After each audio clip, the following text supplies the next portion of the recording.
What did you witness that made you believe in ghosts? I saw a reflection of myself at the end of a hallway in a friend's apartment building. Only he told me the day after there was never any mirror in the hallways. Still confuses me to this day. I'm still not sure if I'm a believer, but there have been some weird things in my life that I can't explain. When I was 5 years old, I woke up in the night and my grandma was standing at the end of my bed. She was wearing a teal blue skirt and matching blouse. I remember that it was summer and the sky was still light, but not light enough for me to read, so I guess about 9 p.m. I sat up, she put a finger to her lips, and I rubbed my eyes a couple of times, 'cause sleepy, and when I looked back, she had gone. I just snuggled back under my covers thinking how nice it was to see her, because I hadn't seen her for ages, and I hoped she'd still be there when I woke up. The next morning, my house was eerily quiet. My mum was in a worse mood than normal, but she had been crying, so I asked her what was wrong. My grandma died the night before. She'd been crossing a road after her bingo turned out at 8:30 p.m. about 60 miles away from where we lived. She'd had a massive brain hemorrhage in the middle of the road and didn't even make it to the other side, let alone to my house 60 miles away. She was wearing a teal blue skirt and matching blouse.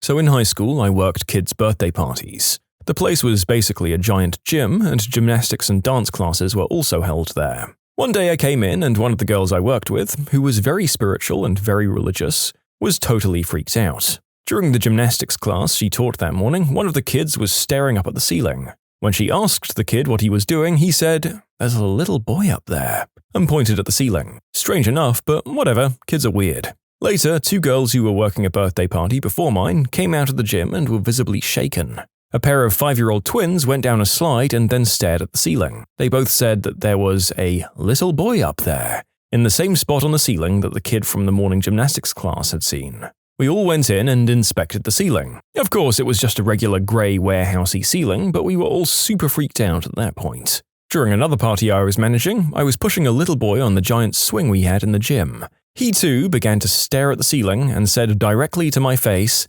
"Hey, there's a little boy up there." We told all of our co-workers and managers about the 3 separate experiences we'd had today with children from different parties and classes, seeing a little boy on the ceiling. The next day we had downtime between parties and nobody was in the gym.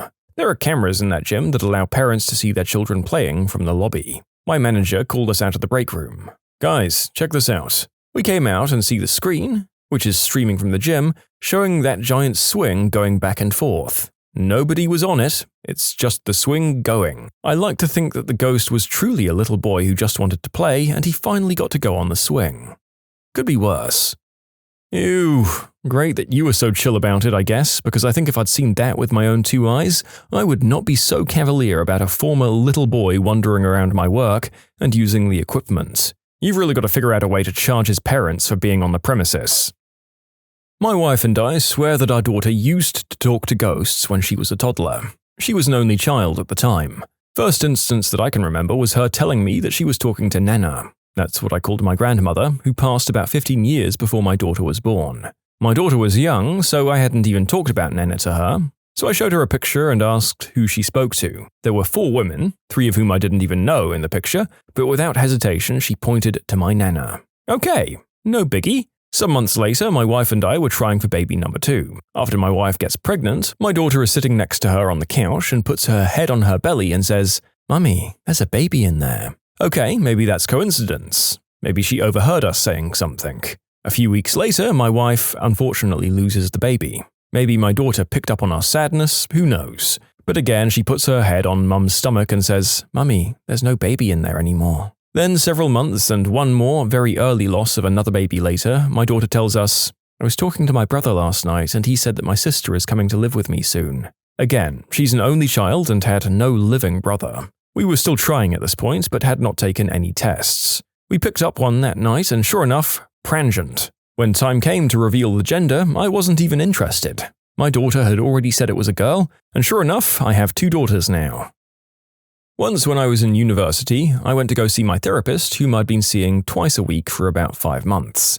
On this day, he was uncharacteristically quiet, and I asked him if he was all right. He said he was fine, and we continued through what would be one of our most breakthrough sessions. A lot of repressed memories came up through it that have helped me to heal. At the end of the session, I asked him why he was acting differently today than the other days. He said when I walked in, I was accompanied by a warrior-like person. He said he had the overwhelming feeling to perform best as he professionally could that day, and that he got a sense this warrior had fought a lot of battles to protect me. This would seem coincidental, except for 10 years later, I was living on the other side of the world. I had a Puerto Rican neighbor I'd see occasionally and eventually got pretty close to. One day I was walking by and he kinda gets quiet and weird and then says in broken English, "Do you know there's a soldier who follows you around?" I knew instantly who he was talking about. In both instances, the warrior or soldier was described the same. Just over 6 feet, blonde curly hair, wearing primitive warrior clothing, and strangely, a white guy. Neither of those people could have known that my closest brother, who passed away at 14, was over 6 foot tall, with blonde curly hair, and always was my protector.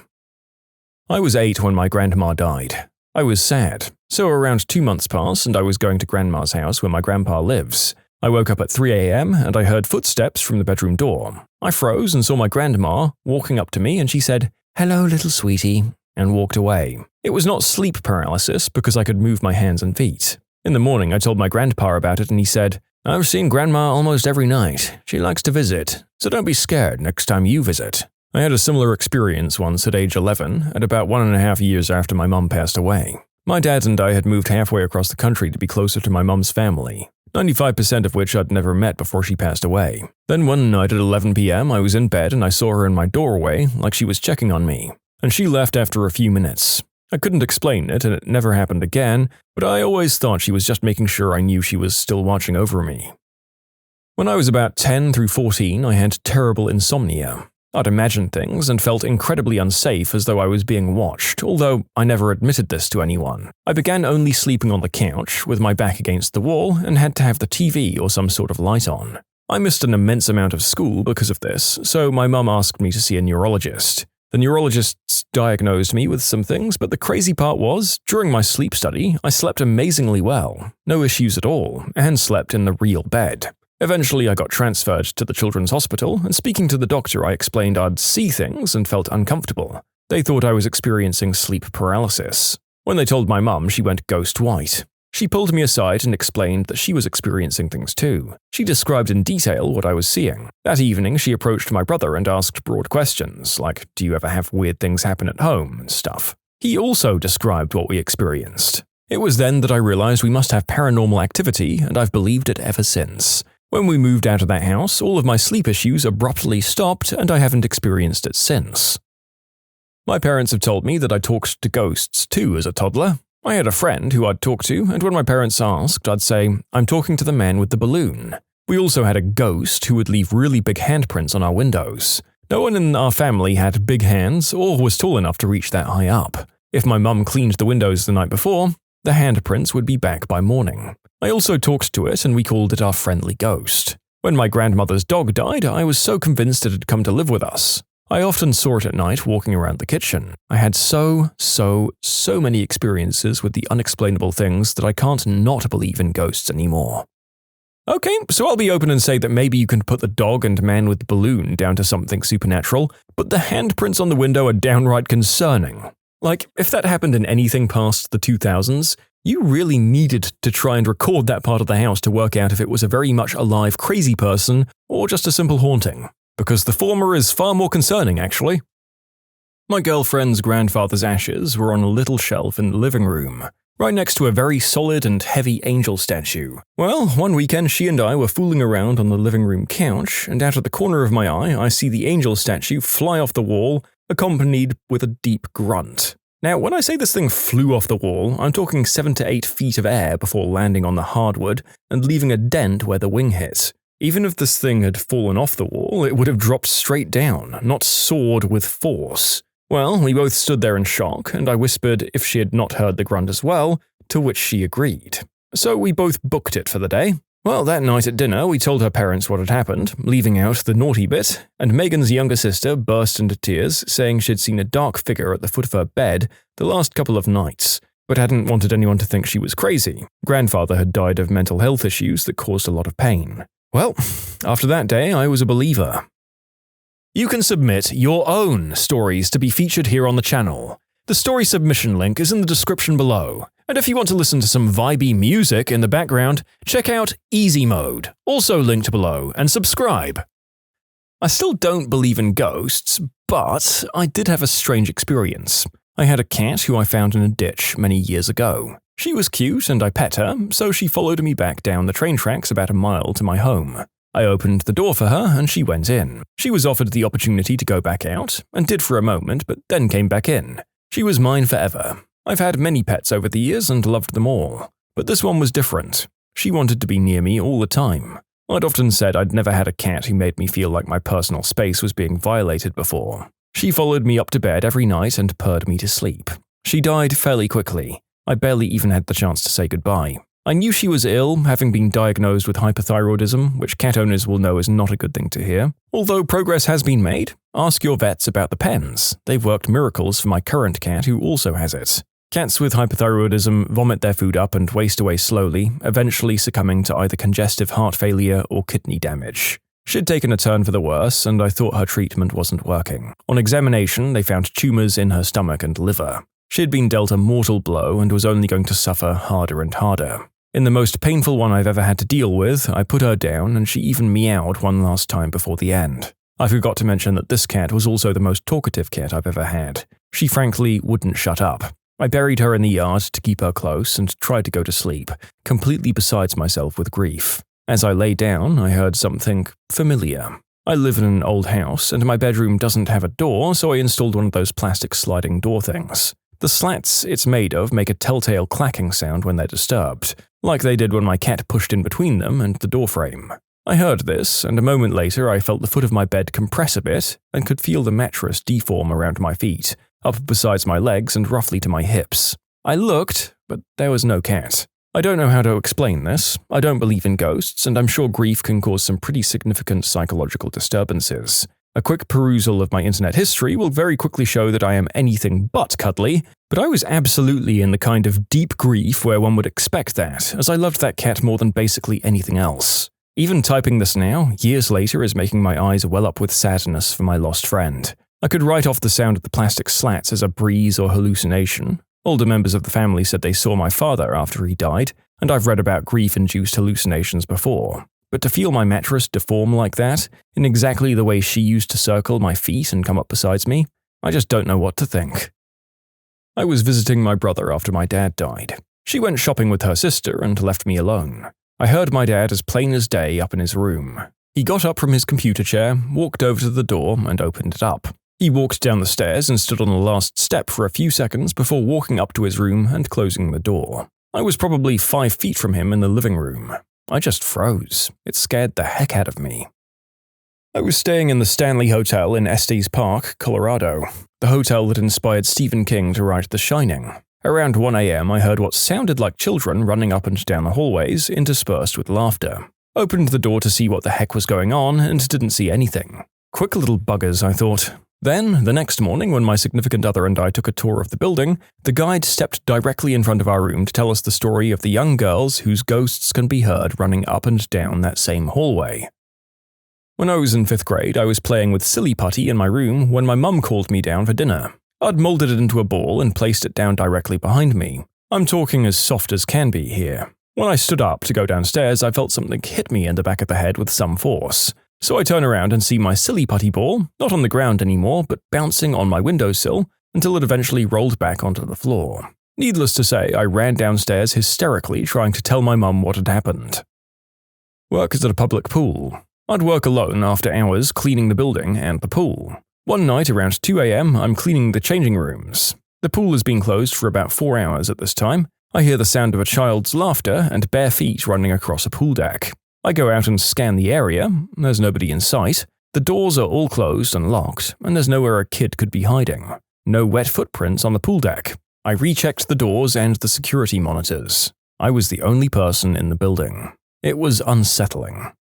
Okay, there's a non-zero chance that was a kid who slipped and had a nasty accident at that pool, right? We all buy into, if ghosts are a thing, the enduring spirit of a kid reliving the last happy moments of his life, being the most likely explanation for him sticking around that particular place after his passing? Yeah, good.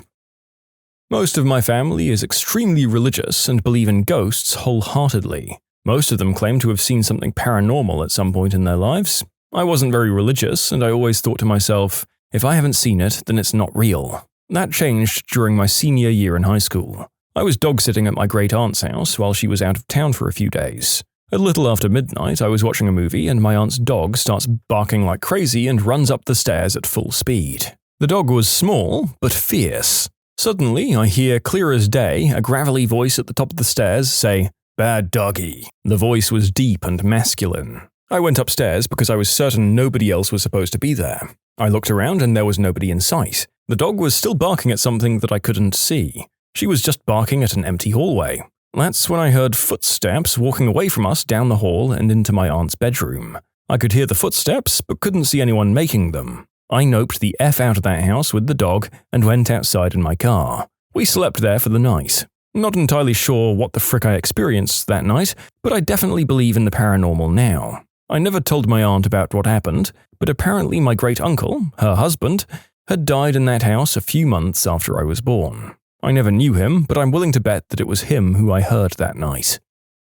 I was always on the fence about ghosts because there was no specific scientific evidence on them being real, and I was going through a big question phase with religion and the afterlife at the time anyway. But my family moved into an old farmhouse when I was 12. This was a very old farmhouse with a build date of around the Civil War. The original owner's name was still on the old barn out back, and we found numerous old antiques built into the walls when we completely renovated the place. A few little odd things happened after we first moved in, but distinct things started happening to myself after I turned 16, but never to my sister until after she turned 16 as well. The most prominent memory I have, the upstairs consisted of 2 bedrooms. One bedroom was the room at the top of the stairs, the second bedroom was in a separate room just to the left of the top of the stairs. I had the private room, and my sister's room was the landing.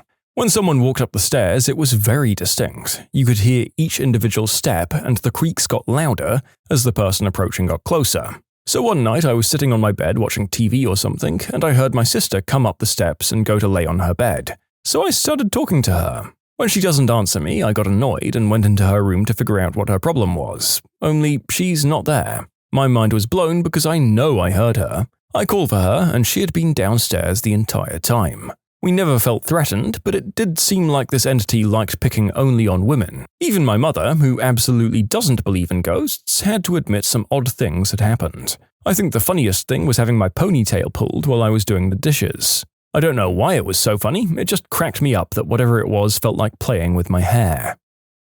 So my grandma used to live with me. She was in the room next to mine and would get up in the middle of the night to use the bathroom, which was in my room. There's a drop from her room to mine, so we put a nightlight outside the bathroom so she could see the way. It was like this for about 12 years. Only a few days after she passed away, I was in my bed with my cat and dog reading a book or something.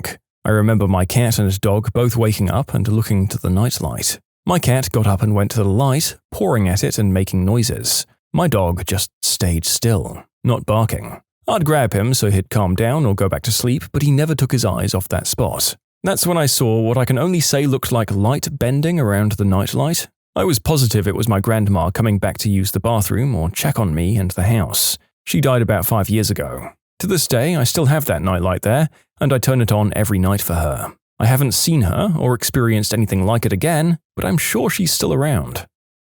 When I was in my late 20s, I was dating my girlfriend and soon-to-be wife. We had been together for a while. One summer, July the 3rd, her sister was abducted and killed by a group of 6 men. All the men were eventually caught and tried. The trials and the aftermath for the family were devastating and debilitating for them for many, many years. Fast forward 3 months, after the funeral, I arrived at my girlfriend's house to wait for her to get off from her job as a nurse at a local hospital. Neither of her parents were home, just me alone in the house. So I went into the family room, turned on the TV, sat down on the couch, got comfortable and began to watch. Clear as a bell, I heard my girlfriend's sister's voice in my right ear, just off my shoulder, call my name.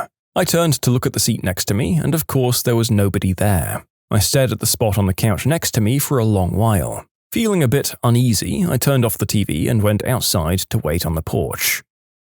I was one of the firefighters working on Ground Zero for September 11th. I lost 2 of my buddies, and it still haunts me to this day. As I was making my way through the rubble, I heard someone screaming. I bolted to wherever I'd heard that sound and only found a twisted body on a rebar. The body was burned and pale, and it looked like it had been there a while. I watched a firefighter walk up the rubble towards me and hug me. I was confused, but I understood why he wanted a hug, somehow. I hugged him back, and when I opened my eyes, there was no firefighter. I stood there holding a helmet. I don't know how I got this helmet, but it was in my hands. The golden eagle on the front had been bronzed, and there was a hole through the side of the helmet with dried blood around it. I was holding this helmet in tears while in front of an impaled civilian. I did some research, and the firefighter that I hugged had apparently died 3 hours before I saw him. I still have that helmet, and I'll never forget the hug the fallen firefighter gave me. What is the funniest answer to a test when the student clearly didn't know the answer? I graded AP exams this summer. For one essay question, I got an awesome barbecue sauce recipe from a kid in Tennessee. I've made that a couple of times, and it's excellent. I was marking a final year engineering test. I'm a teacher's assistant, not a lecturer. And instead of answering the last question, some guy drew an incredibly detailed portrait of himself serving fries at McDonald's with the caption, "Me if I fail this test." I still had to fail him, but I did feel bad about it. Some say he's serving fries to this day. It wasn't for a test, but a large portion of the class didn't do an assignment, so the teacher decided to assign a makeup assignment. He wasn't planning on assigning anything, so he asked the class for ideas. Someone said, "An essay about procrastination," and he said, "I like that idea," and the conversation ended with that. Next class rolls around and someone turns in an essay titled, "The Importance of Effective Communication," because he never actually assigned the essay. It was a pass or fail class, so the essay was pretty much a completion grade. The teacher accepted it and gave him a warning that if he tried that in any other class, he might have gotten a 0. I was helping a teacher grade back in high school, and I was grading a kid's geometry quiz. The question was a 2-column proof, and it asked to prove that one side was congruent to another based off 2 triangles being congruent. Had to prove that the 2 triangles were congruent first. This was his whole answer. Triangle ABC is congruent to triangle BCD because they kinda look the same. Side AB equals side DB because they're both 3 eraser lengths long. College-level physics exam asked for a brief description of Maxwell's theory. The instructor shamed a student by reading aloud his answer. Good to the last drop. Just another student. We had a test which involved life skills. The question was, what are 2 causes of infertility in males? His response was lack of a wang. He tried to argue that he wasn't wrong and somehow got a mark. I don't know if the teacher survived that debate with a straight face, but I know for a fact that I wouldn't have been able to. Sorry students, this is what happens when you go for the low-hanging fruit. No pun intended. My friend needed to name Alga Hiss on his government exam. He forgot the dude's name, so he put "I am not a spy." Back in college, if I vaguely knew the word I needed to answer, like Alga Hiss, I'd write out the A very clearly and then scribble next to it so it looked like I knew the answer and just had crappy handwriting. It worked extremely well. As a teacher's assistant in my high school grading chemistry tests, for one question, which read, "Convert 1 meter into millimeters," one student had converted meters to yards to feet to inches to centimeters to millimeters, rather than just multiply by 1,000. My high school teacher would always encourage us to write funny answers down if we didn't know anything. She found marking tests extremely boring, so if we could make her laugh, we'd at least get 0.5 of a mark on it. The student actually knew the answer, he just didn't know how to spell it. I taught history and showed a video clip of Ronald Reagan's famous, "Mr. Gorbachev, tear down this wall." In a later quiz, I asked students to write down this quote, with my favorite response starting, "Mr. Gooberchuck." I had one ESL student who couldn't quite get the hang of changing singular nouns into plurals. "I have a pen" got him full marks on the unit test. "I have 2 pen" and added an IS at the end of the word pen didn't get him full marks. I'm gonna go out on a limb and say that Double Sausage Dude just has really crappy grammar. It wasn't an answer, it was a proposition. Saw a post on Reddit where someone drew a picture and got credit for it for a test answer. So I did the same thing on my next science test. Teach told me that my drawing of a giraffe was garbage and gave me nothing. I was a student teaching first grade and was quizzing a student on sight words. The word was horse, and he said, "Whores! Whores! Whores!" I'm a teacher that hasn't got any super funny answers yet, but when I was a student, my philosophy class did a group thing about a test. Our professor had told us that at the start of the quarter, that when we did the final, if every single person turned in the test that's blank except for a name, we'd all get an A. Apparently, he made this offer to every class for years. Well, of the 20 or so of us in the class, only one person was going to pass. We all thought the teacher was a jerk. So when it came time for the final, he passed out the test and left to go to his office. After he was gone, we all talked about it, and those of us who had bad grades said, "We have nothing to lose by turning in a blank paper. We're failing anyway." And then we looked at the one guy who was passing. He said, "I'm a philosophy major, so I just want to find out if he means it or not. Let's do it." So we all wrote down our names on our individual tests. Then we lined up and went to his office and one by one handed him our blank tests. He was shocked. We were the first class to pull it off. He made us promise not to tell anyone, and he did give us all 100% on the final. I clearly didn't keep my promise about not talking about it. One time, a kid in my Latin class started sneezing out various denominations of bills when turning in his test. The total added up to $75. I think he dropped the class. When my wife and I were TAs in grad school, we proctored and then graded an essay exam. We had a student write, "I don't know, so here's a picture of a puppy," and he then drew a beautiful picture of a puppy. It took him nearly an hour to complete it. To this day, when I ask my wife a question and she doesn't know the answer, she just says, "puppy." Well, I'm not a grader, but I've got one. An old teacher of mine used to grade AP stats tests, and he said a student once drew an elaborate Rube Goldberg chain reaction kind of thing across 2 pages for a short answer. Not me, but a classmate of mine. In my 8th grade social studies class, the teacher offhandedly mentioned, "Necessity is the mother of invention." On the test, one question was, "Blank is the mother of blank." My classmate wrote, "Mary is the mother of Jesus," and we were all really upset that he didn't get the credit. 8th grade free response question, explain how the United States acquired the Louisiana Purchase. My answer? The United States purchased Louisiana. I received full credit. Well, to be fair to you, it was a stupidly worded question. What else were you going to say? Napoleon was like, "Oh my god, we need those dollar bills." And then Jefferson was like, "But seriously, it's not in the Constitution that I can buy stuff like that."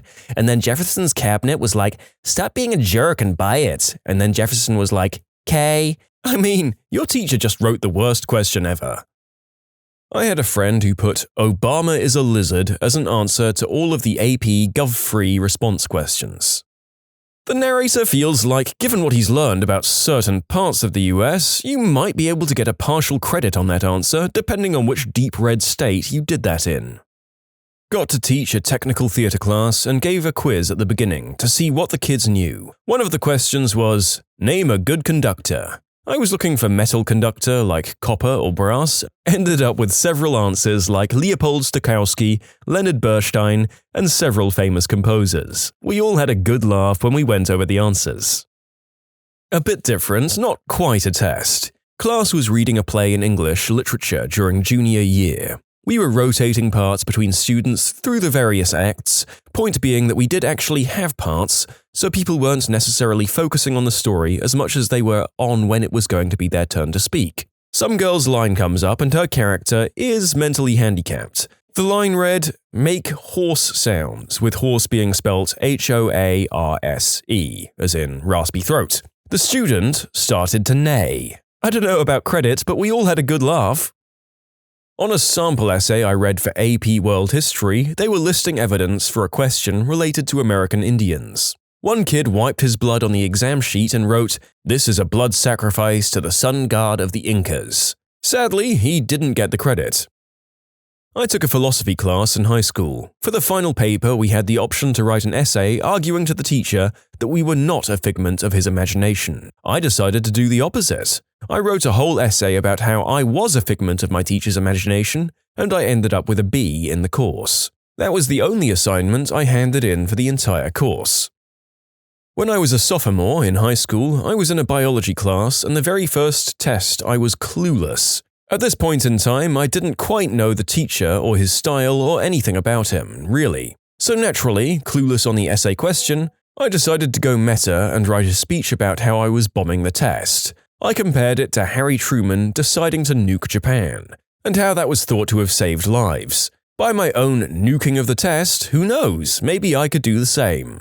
I got a call from my mum later on. He didn't like it. In fact, he decided to interpret it as a bomb threat. Needless to say, that was a rough semester afterwards. I was one of the last classes to take a hotly contested statewide standardized exam.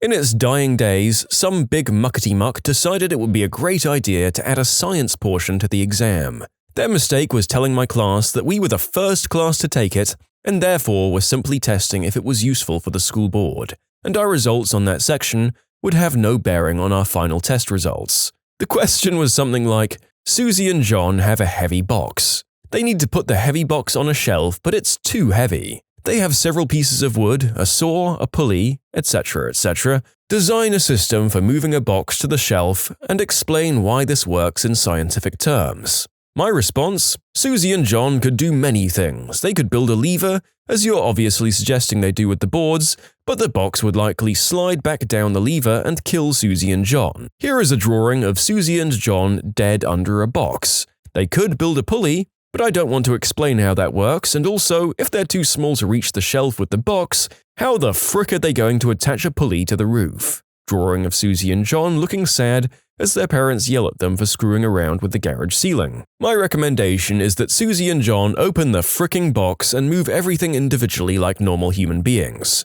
Picture of Susie and John high-fiving and saying, "Gee, Willy Walkers, we did it!" Since the test was unscored, I never found out how they liked my solution, but I do hope I gave some old ladies a few conniption fits. You can submit your own stories to be featured here on the channel. The story submission link is in the description below, and if you want to listen to some vibey music in the background, check out easymode, also linked below, and subscribe. Not exactly an answer to the prompt, but at my high school, thanks to a friend, we now have the AP Stats Challenge. Get 5 on the test while writing the entire free response portion in haikus, and only haikus. So I think 5 to 10 people have pulled it off, and it definitely made the test a lot more entertaining for me. Not a teacher, but in AP Physics 2 on a practice test, so naturally I didn't care as much. When asked to solve for the mass defect, I explained how mass effect drives work in great detail, as well as different uses. I think my teacher liked it because he wrote, "This is my favorite store on the Citadel," instead of marking it wrong. Not a grader, but on the AP exam for world history, a friend of mine, rather than actually write an essay on one of the assigned topics, described the plot of Mulan. That's my second favorite story involving her. Purposefully easy extra credit question asked, "Who's your favorite founding father and why is it Alexander Hamilton?" I responded with Aaron Burr, and drew a short stick figure montage of their famous duel. I knew the answer, but decided to be flippant regardless. I still got full points. Once on an endocrinology exam I was sitting, the last question required everyone to reference 5 RCTs published in a journal in APA format. No one had been told that anything like this would be on their exam, and obviously no one was going to remember all the authors of a study off the top of their heads. So being my frustrated self, I referenced How to Be an Absolute B-Word by lecturer's name. 2 weeks later, I got called into her office and was made to apologize and told to not do this again. I love the sass on display here. Also, is the teacher's ego so fragile that they wanted to officially reprimand a student for writing an answer in a private setting that only the grader would see? I get that it's disrespectful, but honestly, who is so butthurt by that they go to the hassle of arranging a formal disciplining session? I am the student in this case. I'm taking AP Calculus and it's absolutely kicking my butt. When I didn't know an answer, I wrote a prayer to the God of Math. O Lord of Math, grant me thy favor, that I may understand this thy holy work. For I am yet powerless before your tests, and weak in my calculations. Amen. I got a half credit. On my AP Calc test last year, there was one question that I had no idea what the frick they were even asking. After staring at it for about 10 minutes, I gave up and drew a portrait of the proctor surrounded by velociraptors and climbing up a rope from a helicopter. I like to think I got at least partial credit for that. I was taking a film history and appreciation class at college and came across this question. What is camera obscura? My answer was, the type of camera a hipster uses. I got no points, but my professor said he got a good laugh out of it. Biochemistry exam. There was a complicated synthesis question. How would you produce X? And the student answered, with blood magic. The answer was written in his blood. I asked about it later. The student had gotten a paper cut when taking the test, apparently. Test included reading a map of Rome and finding your way around using coordinates. Question: how can you get to the Colosseum from the starting point? Plot out a route on the grid provided. My answer: I don't need the grid because I've played Assassin's Creed Brotherhood enough to know where I'm going. Question: who was Genghis Khan? Answer: the host of The Price is Right from about 300 AD to 350 AD. Back in the 3rd grade, I had a 2-part written question on a science test. Part 1. If you had to change the gas nitrogen to a liquid, how would you do it? My answer: I would change it to a liquid. Part 2. Explain what would happen. My answer: it would change to a liquid. Funny thing is, I actually got full credit. My teacher wrote something like, I can't say that this is what I was looking for, but I can't say that it's wrong either. Not a teacher, but when I was in high school, I had an essay exam about a book I hadn't read. Instead of answering the question, I wrote an essay about why I didn't read the book and talked about another book I'd read instead. My teacher ended up liking it and gave me a good grade, even though I hadn't read the book he assigned. I guess he liked that I put effort into writing an essay about a book I'd actually read instead of trying to bullcrap him. Question: what is X? Answer: it's certainly not Y. Question: state the differential and integral form of Hooke's law. Answer: the differential and integral form of Hooke's law. I got a full credit on each of these masterpieces. I had to read Heart of Darkness in high school. I literally couldn't get more than 3 pages into it. We had to write an essay in class about it, so I pretty much wrote, there's a man on a boat, and he's recounting a tale that took place in Africa. I make it 3 pages in and realize that I haven't actually comprehended more than the first paragraph, so I start over, there's a man on a boat, and just repeated that for a page. Then we had to read our essays aloud, and luckily we were in the AP class, so the teacher let us get away with crap. Also, had to do the same thing with All the King's Men, and I wrote about the repulsive writing style. There's a car on a road, and it's driving down the road, and it's about to go off the road. And there's an N-word in the field by the road. But the N-word doesn't see the car, and the car doesn't see him, and it's about to go off the road. But they don't see each other. This is a terrible book. The narrator hasn't read All the King's Men and is not sure that this succinct summary will be enough to sway them over to doing so. Let him know in the comments if it's worth picking up. On a quiz in Bio 2, it asked what group a certain organism was in. I didn't know, so I put Blue Man Group. My TA apparently liked it because I got the point anyway.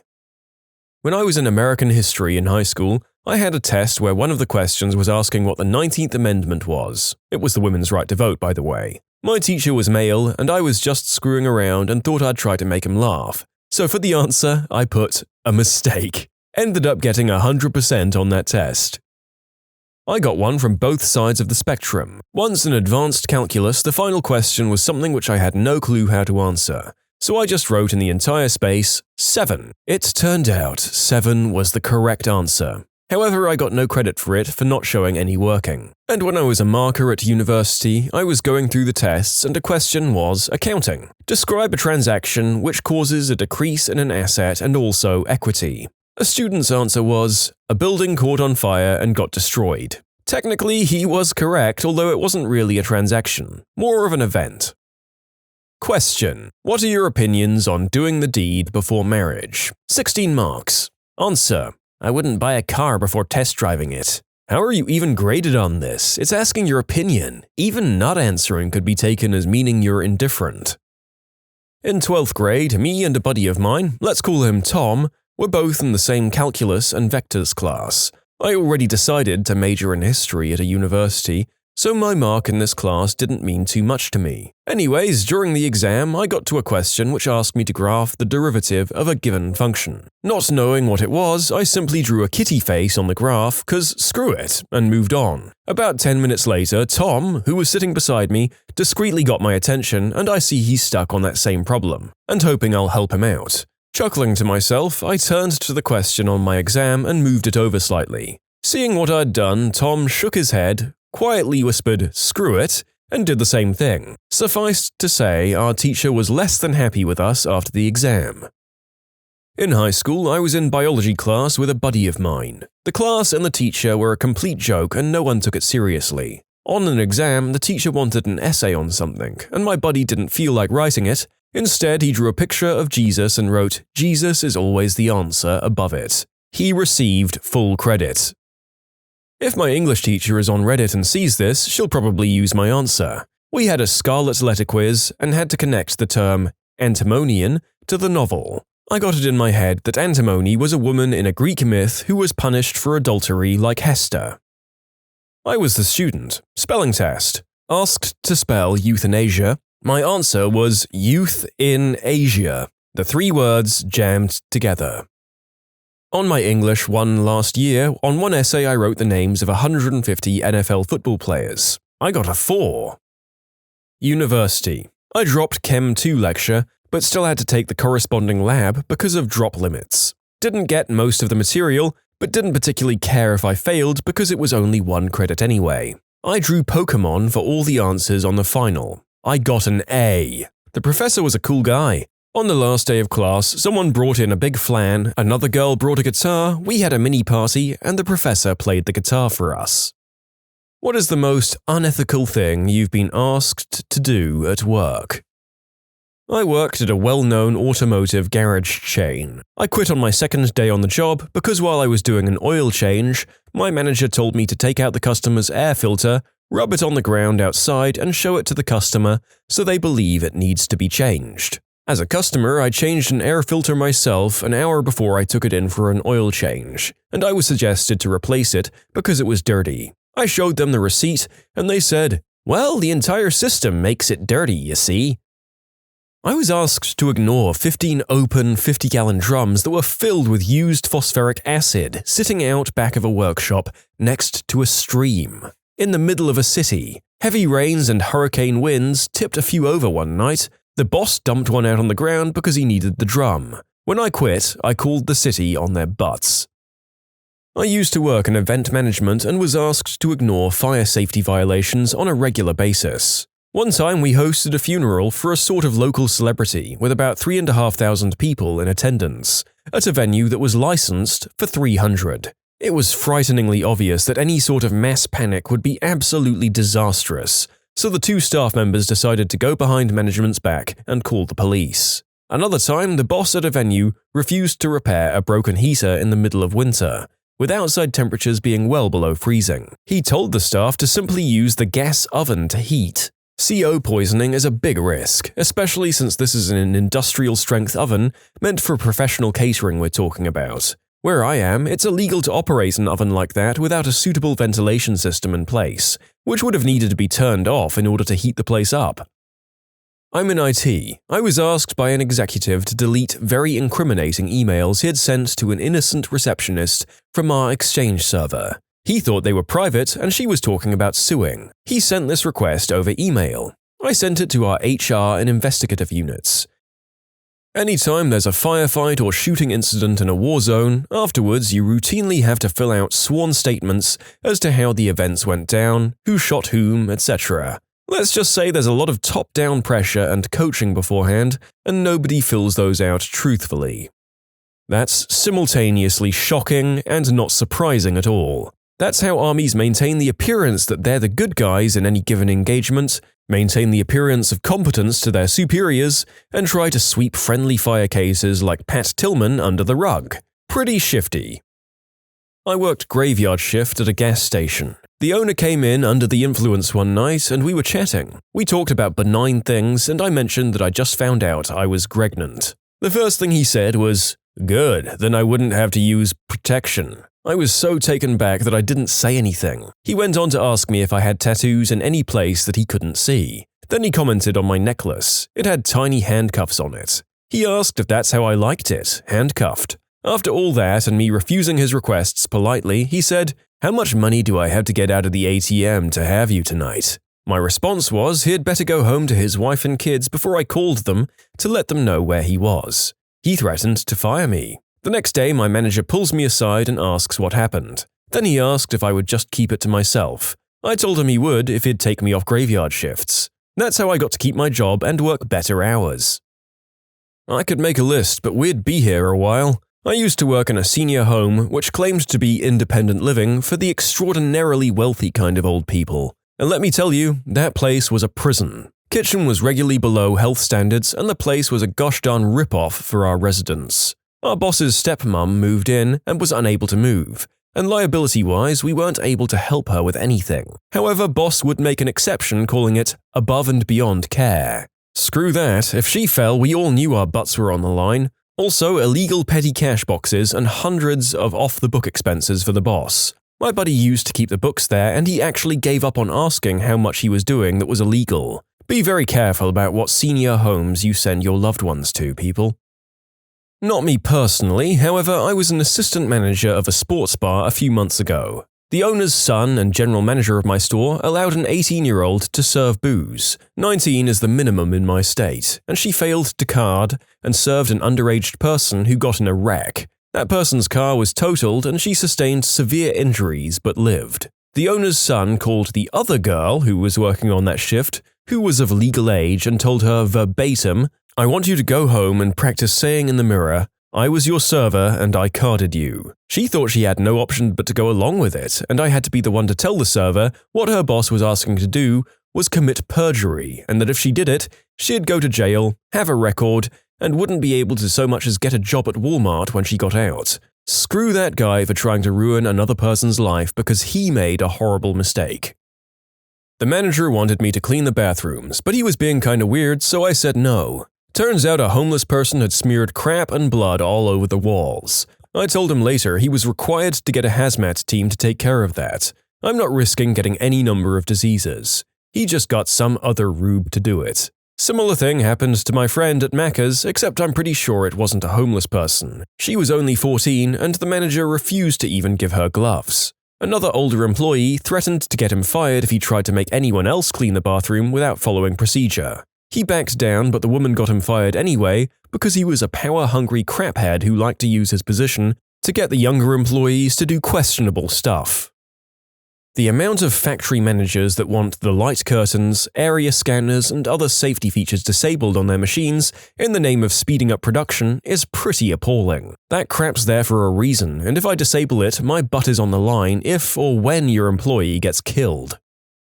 I work in documentary production, and part of my job is to do annotated scripts for big international networks. I'm sure a lot of people here watch them. This is where you'll have to give references for every single line in your script to prove to the network that what you've written is 100% factual. There was a line written by the scriptwriter and director that was not quite factual due to the way it was worded. I suggested the line be reworded, but he was adamant to have it that way. So of course the network came back to us and said either change the line or find a more concrete source. I searched and couldn't find a source backing it up because of course the line wasn't factual. The director asked me to make nice with one of the experts in the topic and have him sign off on the line as a fact. I refused to do it, but the director went ahead and did it himself, and the line made it into the final film. I get very frustrated every time I see the film on TV and hear the line.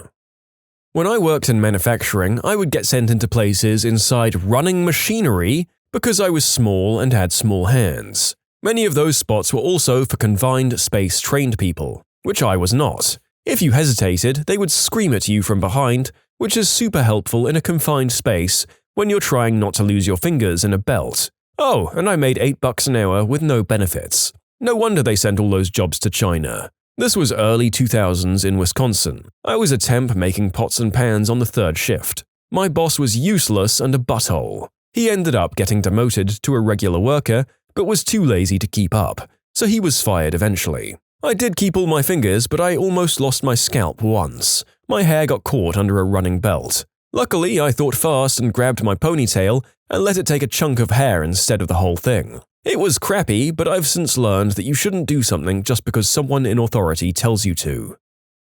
Thank goodness that the author specified they worked in the 2000s in Wisconsin, because otherwise the narrator would have assumed from this story that they were working in a Victorian mill in old London, back when sending people into moving machinery blades was the norm.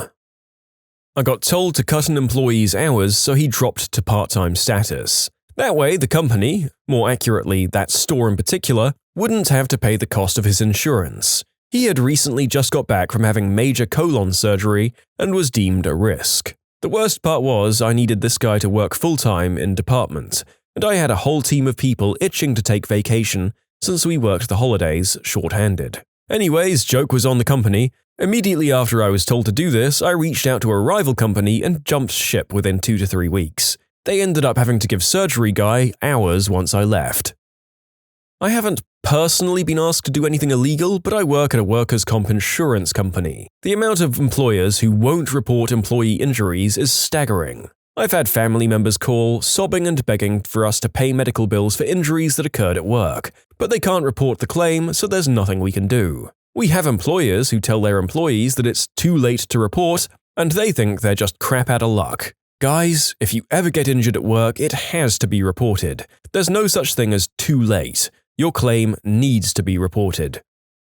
I used to work in construction as a fire protection services inspector. I'd say I was asked to ignore something dangerous about 1 out of every 3 sites. They also thought nothing of asking me to ignore it like someone else has before. I'm talking about things like an entire sprinkler system not actually being connected in a brand new building, or fire exits that don't exist. How about alarm systems that evacuate the wrong floor when smoke is detected? Apparently, I was a B-word for refusing to issue a fire safety certificate until errors like this were fixed. Things that usually take about an hour to fix, which I was happy to wait and watch them do. I was asked to sleep with the health inspector to get us a pass. Cheap motel. A lot of sketchy things, including but not limited to working girls, gambling, bending of the liquor license. All these went on there, but I worked the front desk and was told, "If any ethnic people want a room, tell them we're full." I did not comply, and 1 or 2 times I was confronted and I just said, I didn't notice they were ethnic. I lasted 6 months there. You can submit your own stories to be featured here on the channel. The story submission link is in the description below. And if you want to listen to some vibey music in the background, check out easymode, also linked below, and subscribe.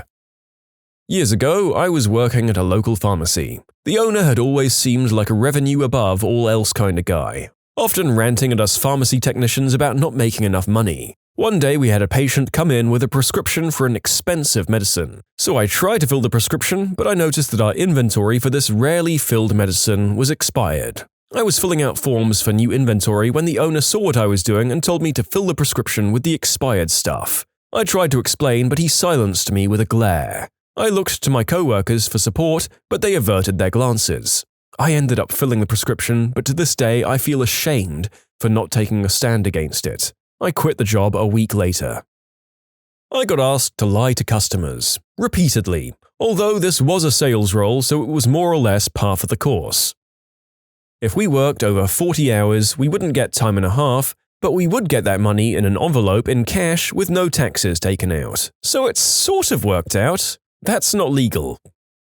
We would get a lot of stray cat dumps, and as you can imagine, it's very costly, but we did it anyway because you can't run an animal hospital and not love animals. Cats don't have Amex cards. Some strays were not very adoptable. We had a senior cat on a lot of meds that suffered seizures, and a weirdo wire-haired chihuahua that took a very long time to warm up to people. She bit, but had no teeth. And a house cat that had feline transmissible diseases. We had them for years. The pets, not the disease. The owner was bought out by a corporation. The first thing the corp wanted to do was bring all of the strays, even the residents, to the Humane Society. We fricking rioted. It took them a year to get them out one by one without causing too much upset, but I tell you this, none of them went to a shelter. I worked at a medical practice and the doctor would just throw medical waste and bags of used needles in the dumpster out back, instead of properly disposing of it. I still don't understand why. He could have lost his license and got slapped with thousands of dollars in fines. Just goes to show, even if you graduated from Columbia Medical School, you can still be a total fricking idiot. Not me, but my dad was asked to commit fraud in order to keep the company he was working for afloat. Ended up doing it and accumulating $16 million in fraud over the course of more than 10 years. And yes, he was jailed. He cooperated with the feds though, so he got less time. It would suck if I blew that secret on the internet. Folks, if a high-ranking boss ever asks you to do this, get them to sign an order or send an email detailing what they'd like you to do, and then immediately take it into the IRS or the equivalent. They're willing to get you sent to jail to keep their business afloat, so return the favor.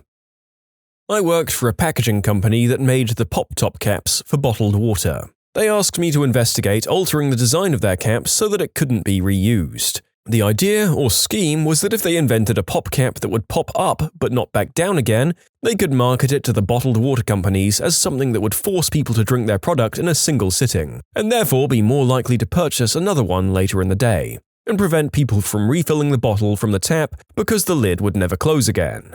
It was only half-heartedly thrown out there at a meeting, but everyone looked a bit uncomfortable about it, and luckily it wasn't pursued. Which is just as well, because as someone who thinks that bottled water is a rip-off, and bottled water companies are wasting crap loads of plastic, I would not have been happy about working on that project.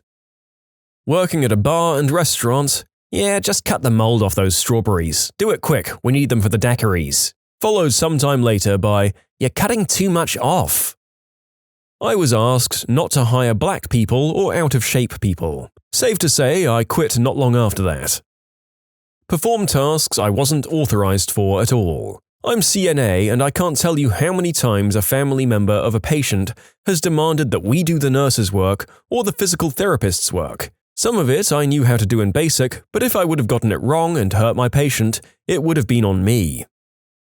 I was asked to blame a client team member for a mistake I made as there was a financial implication to my company if it was one of our team members who was at fault. I didn't consider doing that once though. I went above the person who asked me and told him it was my fault, and I think it actually worked out to my benefit long term. As a manager, I was asked to tell my 16-year-old co-worker that he wasn't allowed to drink water while he was working the fryer in the summer because a customer saw him taking a sip and said it, quote, upset her. Yeah, safe to say I didn't repeat that order. Someone asked me to remove the password from their deceased daughter's laptop so they could see if there were any pictures on it. Apparently the daughter had tried to rescue her boyfriend who'd been dragged out to sea. Neither could swim and both drowned. I'm my own boss, so nobody made me, but boy was it an ethical conundrum. I've been in similar situations. What I do is unlock it privately, make sure there's nothing overtly damaging to their memory, like racy pictures or documents on how to kill people, and then give it back to them. It means so much to someone who lost someone they love to get pictures back. Plus you can do someone who's gone a solid and protect their memory. That's really awesome of you. My best friend, who often watches these videos, hi Jay, has been instructed to completely destroy my phone and delete a specific folder on my computer. I'm not a bad person, but there's a lot of old conversations or journal writings or photos that I like to have for myself, but I would never want my daughter to find them. Huh. I was asked to schedule my bathroom breaks as I was going to the bathroom too many times during the day. When I was asked to write advertising copy for homeopathic children's medicines. Oh, and fluoride-free toothpaste, which does jack all to protect teeth. Background: busy fast food restaurant right at the end of the lunch rush. There was some bread sitting on the counter and my manager asked me to put it in the cabinet where it went. As I was putting it away, a customer came up to me and said, "Excuse me, but that bread was on the floor and someone picked it up and set it on the counter." I apologized and moved it back out of the cabinet and asked my manager about it just in case the customer was confused or something else. Her response? "Oh, just wait for the customer to leave and put it away once they're gone." Nope. I'm sure there have been worse things, but I recently left my job as a barista. There were a handful of times when we dealt with an offensive customer and I was asked by another barista to decaf their drink. I never did. The thought offended me even more because I take a lot of pride from my work ethic. Besides, I didn't want to lower myself to how a customer treats us, and it's not like I knew what they'd been going through either. Well done to you, you're a much more considerate and honorable person than the narrator. Personally, whenever I had customers like this, the only thing stopping me from pulling crap like decaffing their coffee was the fact that everyone could see what I was doing, and I'm too much of a coward to risk getting caught. The malice to screw with someone's orders I totally possess. In short, I had to sell booze to a drunk man with a bad ID, and I quit. I was working at a part-time job at a local gas station chain a few months back to make some extra cash. Near the end of my shift on my third day, I had a very drunk man come up to the counter to buy 2 large cases of beer. I asked him for his ID and it was shredded, taped back together and outdated. He kept insisting he was a regular and it would be fine. I asked my trainee manager for help and she actually made me sell booze to this guy. I tried to protest, but she told me it would cost me my job if I didn't. I admit I made the sale, but I immediately went on break and called the GM and the person above them, and they refused to do anything. So I finished the remaining hour and quit. I've been asked to cook chickens that didn't smell too good. You know those recycle bins at supermarkets? The glass ones get rather dangerous when you're transporting usually 20 to 30 pounds of sharp, broken glass to the back of the truck to go to a plant. My former bosses expected me to do that myself in pouring rain or snow, where I had to lift the container practically over my head to dump in this bigger container. All for minimum wage. Screw that. As a doctor in the ICU, I have to continue treating a patient who is clearly dying and has no chance of survival because family members who know nothing about medicine get to make the decision and they don't want the person to die. So a person with no chance of survival is subjected to all sorts of invasive procedures, medications that will end up having no effect, in addition to the CPR, which is quite a violent procedure and will not save them, but it will break their ribs, among other things. I view this futile medical treatment as unethical. If someone can't survive, why am I pretending to save them by going through these motions, which is doing nothing to help? We were loading a truck late one night when one of us noticed a girl lying in a nearby parking lot, having some kind of seizure. It was already late, the parking lot was empty, and there was nobody else around other than us to go render some assistance. She might have laid there for hours if none of us had offered to help. Nevertheless, our boss told us to mind our own business and finish loading the truck. I said to myself, I'm not going to just ignore someone who could be dying, so I started towards the parking lot. But my boss began insisting that I was on his time and that I would do what he told me to do. I told him to take me off his time and continued over to the girl in the parking lot. It was a long time ago, and now that I remember, my boss did call 911 when we saw her lying there, so he wasn't exactly just going to leave her there. He just didn't want any of us going over and getting involved. We had a flood at a Ford dealership I worked at. The parts department was below ground and under about a foot of water. My boss asked me to gather older inventory that he couldn't send back and soak it down with a hose. His plan was to add it to the insurance claim. It was about $15,000. I refused as it was blatant insurance fraud. He didn't push it. What obvious signals did you have to give to your crush that flew right over their head? I was pursuing him hard. He was making me dinner at his house and we were chatting. He makes a joke about the hoops he'd have to jump through to get a classy woman like me to sleep with him. I respond with, "It wouldn't take all that for you to get me in your bed," as I flirtatiously grin at him and roll my eyes towards his bedroom. He laughs and responds with, "So, what do you like on your salad?" Thankfully, I didn't give up on that dork and now we're happily living together in the mountains. Hey, computer store guy. The best response to, "Hey, let me have your number so we can study at my place sometime," is not to roll your eyes and say, "Oh yeah, because you're so much smarter than me. I don't need help. I'm fine." Though watching your coworker silently lose his crap in the background was reward enough for that interaction. Look, I knew he liked me. I got in prime kissing position, as in my lips way too close to his to be mistaken for anything else, and he still did nothing. So I kissed him, he barely kissed me back, and when I pulled away and smiled at him, he said, "I'm confused," and genuinely looked like he didn't believe that what had just happened was real. We've been together 7 years now, 3 of which we've been married. He still has moments weekly where I see that same cute, disbelieving expression on his face, and he'll hug me and say, "Are you sure this is real? It's too good to be true." Many girls gave me attention in high school, so I figured that meant we were all good friends, and I never tried anything. Years later, I find out that I was basically on The Bachelor but held off on dating my friends for so long that they all figured I was gay or uninterested, so they moved on. But actually, I'm just dumb. Life sucks sometimes. Every time I read a girl's signals as being glaringly obvious, I always just end up having been led on by an overly flirtatious friend. It blows, so I don't blame you. I outright told him I liked him. He laughed and went, "Okay, where are the cameras?" I'm female, had a guy tell me straight out he liked me in high school. My response? You shouldn't joke about stuff like that, you could hurt someone's feelings. Had a girl in high school tell me she liked me. I thought it was a joke for about 3 weeks. Then I finally said okay and agreed to a date. Turns out, my instincts were right and it was just a joke that 6 or 7 girls got in on. Same thing happened to me, only except it was a prom date. Needless to say, it took a long time to figure out my current fiancé liked me. So we have some contention about whether outright telling someone that you're romantically interested in them is an actual signal. That's how crappy the playing field is out there for some people, I guess. At least I would assume that most of these seem to be younger people, so us crusty older people likely have it easier on that front. This was one that happened to me. I'm a girl, but I might as well share it anyway. There was this guy in my class in elementary school, and he told me he had a crush on a girl in our class, and if I could guess who, he'd tell me. I guessed every girl in my class, and he said no to them all, so I eventually just assumed he was messing with me and gave up. It took me 10 years to realize that I'd forgotten to guess myself. I sat on his lap, I put his arms around my waist, rested my head on his shoulder, and held onto his hands. He still had no idea that I liked him. Hold on a second. Holding hands and resting your head on his shoulders was a sign of interest? Frick! My high school crush did that to me whenever she had the opportunity to do so. She'd even rest her head on my lap a few times when we were alone. God damn it.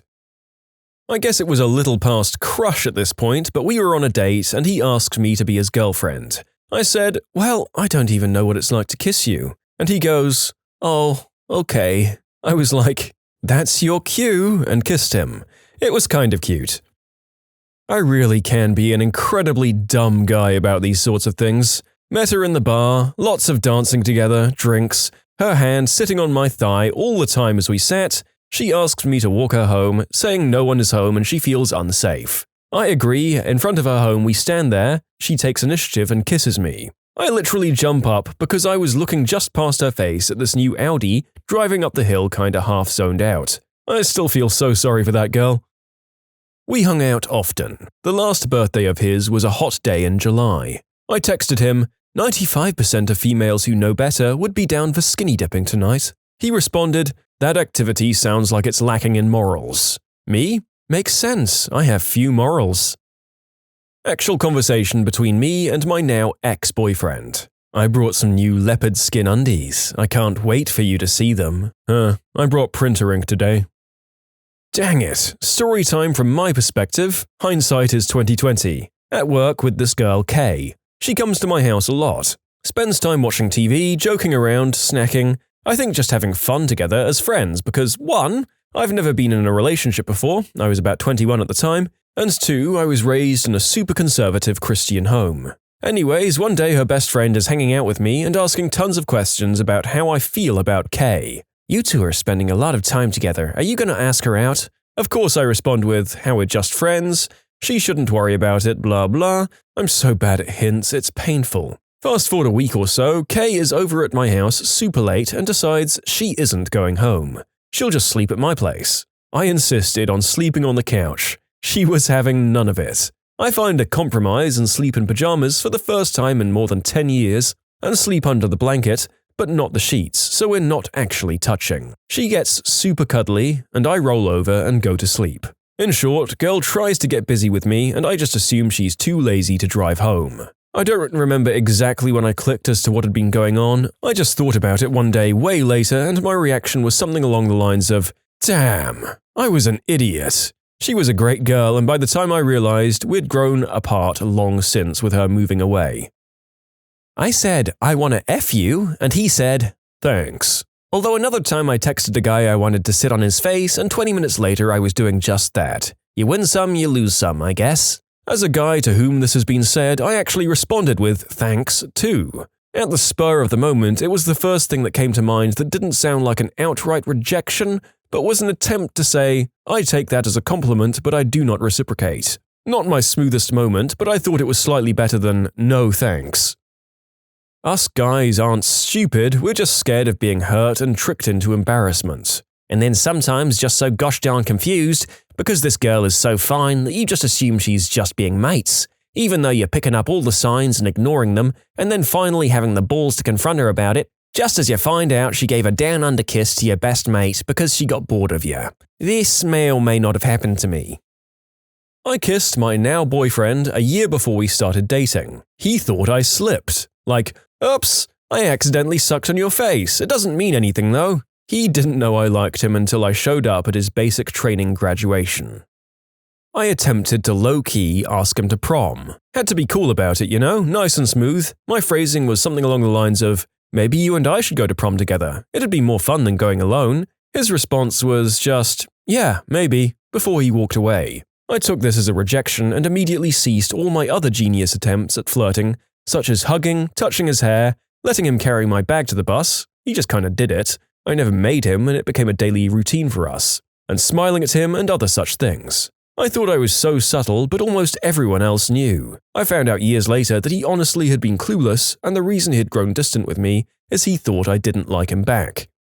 There is no hope for us human beings. Also, if anyone was wondering why the answers are so weighted towards the woman's perspective, it's because the original submission question was about how clueless men can be as to women hitting on them. Personally, I feel like I've met women who were as clueless as some of these guys, but there you go. Here's one from the perspective of the man being hit on. I have a feeling that if she were a Redditor, a friend of mine would be on here talking about me right now. I've known her for about 4 years. I've always had a crush on her, but when I brought it up a few years back, she gave me a lukewarm response. I never mentioned it again. Then last night, she got to talking about reaching that age where you want something comfortable to settle into, and she kept throwing hints about me. As much as I adore this girl and have wanted to date her for a long time, I didn't like the way she worded everything. It wasn't like, there's someone I like and I don't know how to tell them. It was more like, I want a relationship, but I don't want to date strangers.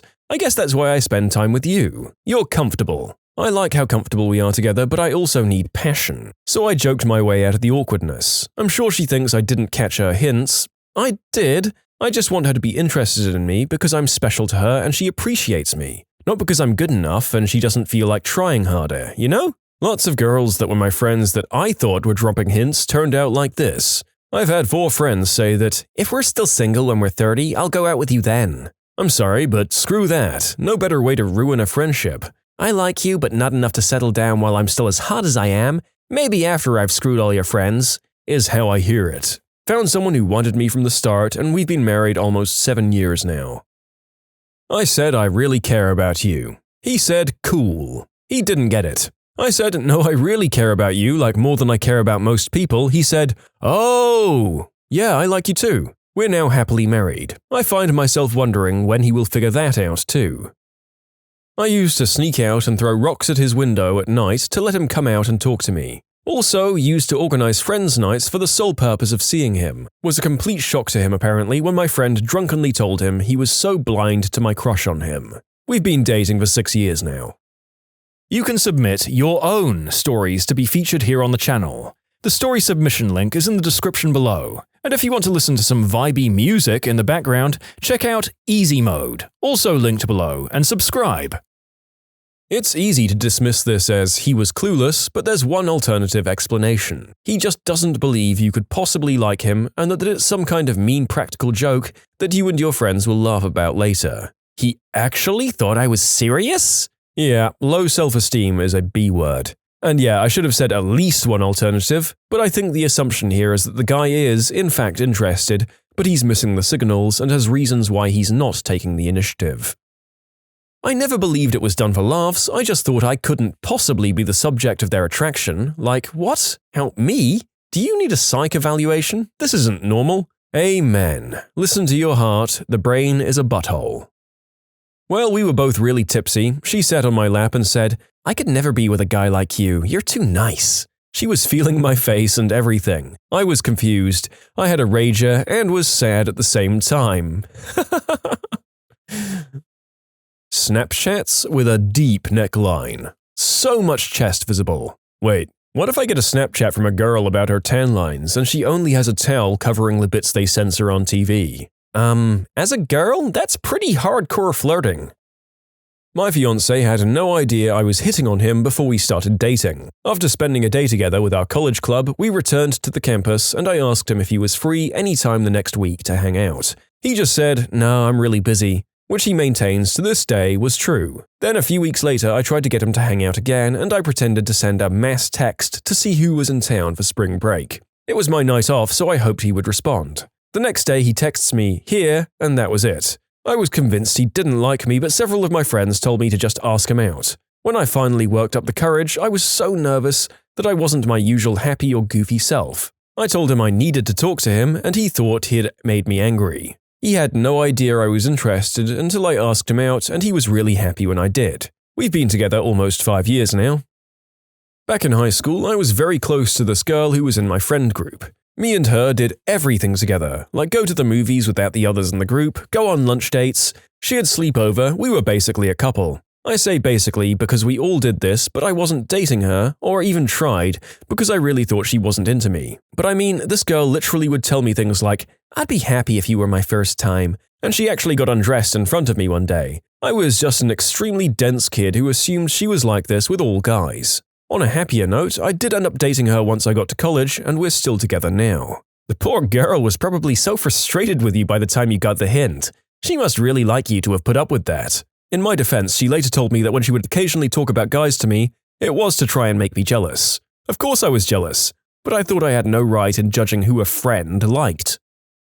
Sometimes we ignore your super obvious hints because we aren't interested. Sometimes we also ignore your super obvious hints because we're afraid of accidentally mixing up the signals and coming off as a creep. A friend told me she had a crush on a girl but didn't know if she was straight or not and couldn't figure out how to raise the subject. I gave her some mostly joking suggestions. I was the girl. It went so far over my head that I actually got jealous of the mystery girl. She's my girlfriend now and is still laughing about the fact that I was jealous of myself. Well, this one is a bit fairer than most of the others. It's hard to work out if someone bats for your team if you've only seen them date the opposite one, or haven't seen them date at all. I can understand them testing the waters a bit first, plus you gave jokey answers. Can you blame her? I'm the guy whose head it went over. After my first real date ever, though at the time I wasn't sure if it was a date, when I was 19 at the movies, I took her home. I offered to walk her to her door like a sir. When we're up there, she tells me I didn't have to do that, and I reply with something like, "Well, sometimes I like to pull out the old-school, traditional moves." She turns away from the key in her door, takes a slight step towards me and says, "Well, do you know any more of those traditional moves?" I fricking bow, tip my fricking hat, and fricking say something corny like, "I had a lovely time tonight, madam." I didn't realize what I'd missed until I was halfway home, and I scared the people besides me at the light because I was screaming at the top of my lungs and pounding the dashboard. Telling that story still makes me mad at myself all these years later. I mean, I just kissed him because he wasn't taking any hint. Take control. If he likes you, it's a sure winner. I was part of an investigation into infidelity. I can't really go into detail about it, but the gist is that Jane Doe was cheating on her husband in the military with some other guy, Steve, on base. Or she was trying to. Suffice to say, that guy wasn't too bright. I mean, I met the guy, and Steve wasn't all there. Some say he knew and was trying to dissuade her, knowing she was married, but due to some other stuff I can't divulge, he probably just didn't have a frickin' clue. Sweet guy, good man, but dumb. Jane was really trying to take advantage of his stupidity, his muscle, and getting nowhere. Reading the details in the text messages and so on was hilarious. I'm going to paraphrase some of them here. "I want to run barefoot through the fields with you. I grew up in Oklahoma. Those fields have cow pies. Gross. I can see my reflection in your eyes." It's the glasses. "Run away with me. Take me into your arms." I have guard duty. My CO would have my butt. "I want that butt." No, my CO is always telling me my butt is his. Huh? Have you ever wondered what true love is? Ever want to experience romance and deep desire, longing and winds of destiny? No. I'm so lonely. I want movies when I'm lonely. They got a theater on base. I think it's showing Titanic and Goonies. I want to be the rose to your Jack. My name is Steve. What do you think when you look up at the stars? I'm outside. I want you. I want you so bad. I know how that is. I want a good burger. But the ones they have here on base, the grill is only open till 8 and it's like 11. Oh my god, I want a burger so bad. What are you doing? Texting on Judy. What are you doing now? Texting on the pot. what are you doing after duty? My CO caught me texting. Oh God, Steve. This question makes me sad because I never get a hint from any girl. Or perhaps you never noticed you received the hints from the girls. One time, this girl who I knew had a crush on me somehow got my number and called me. She told me she liked me. I hung up the phone. Back when we had just met, my husband missed many of my extremely obvious and unsubtle hints. I'd say things like, "You should stay here and sleep with me tonight," and he'd say, "Oh no, I'm not tired yet, I'll just go home so you can sleep." Turns out he was super conscious of me being 17 instead of 18. He was in his early 20s. Once I turned 18, he suddenly became aware of all my not very subtle advances. Band trip to Universal. I'd purposefully chosen his group to walk around with and stayed mostly just hanging out with him. Always tried to sit next to him on rides that required the group to split. Second day of the trip, we went to the second park. We all got butterbeer, and I didn't get a straw, so it was all over my top lip. He says, if you were any other girl, I'd be all smooth and like, "Here, let me help you with that," and kiss you, but I don't think you'll like that. I blush and say, "Well, how do you know I'm not like that?" No response. I sat next to him on the bus ride to and from Universal, even took home the stuffed dinosaur he won, and I'm pretty sure I brought him and his friend cheesecake, all while he was pining over some other girl. Apparently our friends were making bets on how long it would take us to get together. Took him a few weeks, but that's my boyfriend, everyone. Hi, sweetheart. I asked a guy if he'd bring some Xbox original games for us to play. In short, it was code for "we're going to bang." He brought over a big bag of games and we played them. I remember one was Time Splitters, which I freaking loved and wish I still had the means to play. I didn't tell him my original plan until a couple of years after we'd started going out. He was just so freaking cute, all super stoked that I wanted to game with him. I remember he came over a little later than planned because he'd been carefully selecting which games to bring. I married that goober. That is the worst "we will bang" hint in the freaking world. Really? That's what it's code for? Oh my god, all of my male friends want to do the deed with me. We would always hang out after classes on our own, and I'd rest my head against his chest or lap, depending on whatever was comfiest, when we'd watch movies. I'd play with his hair a lot. I even kissed him on the cheek once. He had no idea. Oh wow, having read this thread, I think a dear friend might be into me. Oh crap. Gorgeous Russian blonde sat next to me in the study hall for a year in high school. Every day we'd push our desks together and playfully kick each other under the desk, hide each other's stuff and do homework together. After I moved states, she berated me for how oblivious I was. In my defense, I was a lanky nerd with low self-esteem. Some of us are very good at rationalizing away hints that we've noticed. For example, I've literally been making out with a girl who told me she is only physical when there's a meaning, then a day later convinced myself it didn't mean that she liked me. Talking on Facebook, I mentioned a new bar near where I worked, and he said he'd never heard of it. I said they had really good Bloody Marys. He said he didn't like mixed drinks. Then I read a Reddit thread about guys, when have you realized too late that she was flirting with you, and realized he had no clue that I wanted to go out for drinks. So I messaged him again and was more blunt about it. We're now married and expecting our second boy any day now. What did you do that unintentionally destroyed someone's life completely? When I was about 8 years old, I was playing golf with another friend. I went for a swing and ended up splitting his jaw into like 10 parts or so. He now speaks a little bit odd 15 years later. I introduced my then roommate to Final Fantasy XI, dropped out of his full-ride scholarship, and dedicated his life to that game. I've known a lot of people who have their entire lives revolve around MMOs, myself included. They can be just as damaging to a person as substances if not careful. Addiction doesn't need an external chemical component. Sometimes the chemical releases from our brains while doing certain activities is enough to cause real addiction. Gaming addiction is as real as gambling and shopping addiction. But I also think someone has to have some issues to begin with for the addiction to be able to take hold. There was obviously something this person was trying to escape from before they were introduced to the game. Happy people don't develop life-destroying addictions. So you know that guy, Count Dankula, who taught his pug to be a far-right extremist and is now facing hate crime charges? I know I'm probably not really the cause, but I posted his video to Reddit because I found it on YouTube with a few thousand views. Then it sort of went viral on Reddit and ended up with millions of views. The attention it got caused him to be arrested for hate crimes, and now he potentially faces years in prison and difficulty finding a job ever again if found guilty. I know it probably would have still gone viral if I didn't post it here, eventually, but I can't help but feel a bit guilty for being the one who first posted to Reddit. Hope the poor guy doesn't get charged.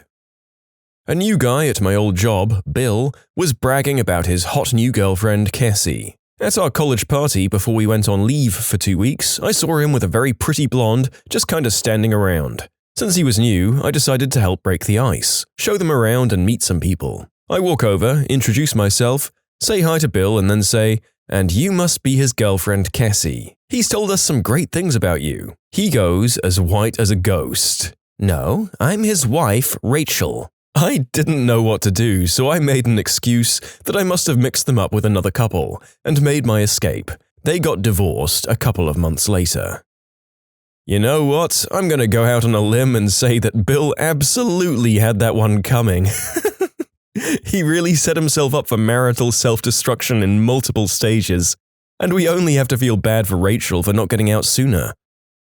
Ah, Pat. The alcoholic regular at the truck stop I used to work night shifts at. He used to come in every night for a bottle of Rumplemans before heading home. He was clearly a drunk, but a friendly and good-natured one. One day, he stopped coming in and nobody saw him for over a year. Then during my last week on the job, he comes in to get gas, and I'm so glad to see him that I brought his traditional bottle of booze for him as a gift since I was leaving. 6 months later, I learned that he disappeared for that year to cut his ties to the area, and moved to the West Coast to sober up and get his life together. He'd managed to kick the booze and start rebuilding his life when he came back to town to pick up some things from his old home before leaving the area forever. He was on his way out of town toward a new life when I gave him that bottle. He relapsed and self-deleted a few months later. Not to sound callous, but I've never really felt guilty about it. There's no way I could have known, and I'm sure there were other factors.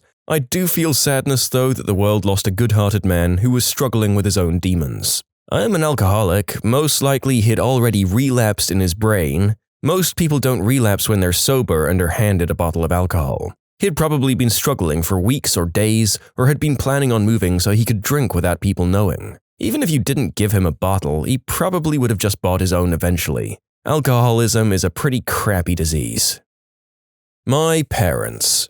I came from an upper middle-class family, so my parents paid for everything while I was in college. Housing, tuition, groceries, everything. I had my dad's credit card, and at 20 I started going out to the bar and spending lots of money. They continued to support me, to pay for everything, and I continued to take full advantage for years while ignoring their threats that they would shut off the credit card, which they never did.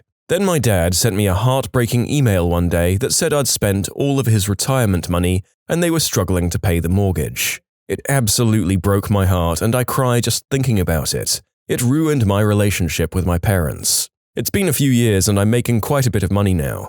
Our relationships are better than they've ever been. At any opportunity I can, I send them money and will continue to do so until they tell me to stop. I'll forever be indebted to them for everything they've done for me, and I'll do anything I can to help them live comfortably for the rest of their lives, because that's what they've done for me. To those who grow up in a loving family, don't ever forget how much your parents love you. Don't ever take it for granted like I did. The one that I'm now trying to unscrew up is my kids' dental health. I spent a few years caring more about pills than I did taking my kids to the dentist or just brushing regularly. Now, when I have to take a kid to the dentist to repair the cavities and/or root canals that I caused them to need, I feel really bad and admit I effed up, and now they're paying for me messing up their lives even in just this one way. When I was 6 years old, I was running around a portable classroom at school while some other older kid was running around in the opposite direction for his own reasons. Our paths converged at the corner and we smashed heads. My forehead was split wide open and I got 13 stitches and still have a straight line scar in the middle of my forehead to remember it by. The other kid, being a few years older and a few inches taller, wasn't so lucky. His eyeball ruptured. I can still hear his screams. I tracked him down on Facebook all these years later to ask if he'd ever want a beer with me, and his response was pretty much, "Yeah, nah, I'm good." I introduced a friend to anime and watched Madoka with him. Ever since then, he's developed a very particular interest for younger anime girls and spends most of his time watching more anime and splurges heavily on figurines, amongst other things. By sophomore year of college, I'd figured out a pretty good rhythm for partying really hard while still getting good grades. At the beginning of the semester, a friend of a friend joined our group. He was a freshman, super smart and also extremely straight edge. He had never drank or had ever really been to a party. None of us pressured him into anything, just invited him to join us. But he started getting into the college party vibe pretty quickly. I guess I just assumed everyone had the same work ethic towards school as me. Even though I went out a lot, like a lot, I still studied every night and never missed assignments. But apparently my new friend didn't get quite as good a rhythm. He started to miss class more and more, went out more and more, and forgot about major projects, amongst other blunders. He ended up failing his first semester of college, and last I heard of him, he joined the military and shipped out overseas. No clue where he ended up. I'll say it doesn't seem so much like he ruined his life as he just didn't try to find the right balance to make himself succeed at school. And joining the military wasn't necessarily a bad thing for him. I know at least one person who was a bit of a screw-up before they joined the armed forces and really got their life together after their service, and even went back to finish their education in a path they knew they wanted to do once they'd had some more time to think and some savings. It was middle school and we were taking one of those state-based tests. I don't really remember the name, but it was the history portion. Our history teacher wasn't the nicest woman and she wasn't fair, so no one was really thrilled to be in her class that day. I remember sitting down, carrying my backpack and tossing it to the side. I was in a bad mood, so I just kind of threw it down, not really caring about it. I just wanted to get this test over with and then take a nap, because they made us put our head down when we're done. 20 minutes into the test and I'm blazing through it. I do love history, so I had no problem, despite our mean teacher. And she was walking along each aisle, checking each person, making sure nobody was cheating. One kid already was yelled at, so we were afraid to look up. I saw her shadow appear from the side, slowly walking down the aisle. Afraid to look up, I stared at my paper, but a scream next to me spiked my head up. Ah! She wailed as her elderly body went flying, her body landing on the ground with a big whomp. She had tripped. On my backpack. I looked down in shock. I can't get up. I can't get up.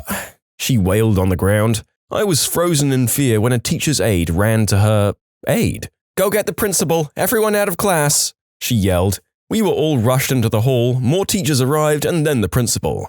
An ambulance came there, as there was a hospital close by, and then she was taken away. Did you trip the teacher? John tripped the teacher. It spread like wildfire. I was suddenly the kid who'd tripped the teacher. The next day we had a substitute and the principal in the class with us as we were about to finish the tests. This is why you're supposed to tuck your backpacks under your desk, not in the aisles. I never got in trouble for it and it was never pushed to my family. We got a replacement teacher who was actually really cool and history became a lot more fun again. I learned later our history teacher did come back. She'd damaged her arm and hip permanently, needing a walker. She was getting medically retired, but came to say hello to some old students.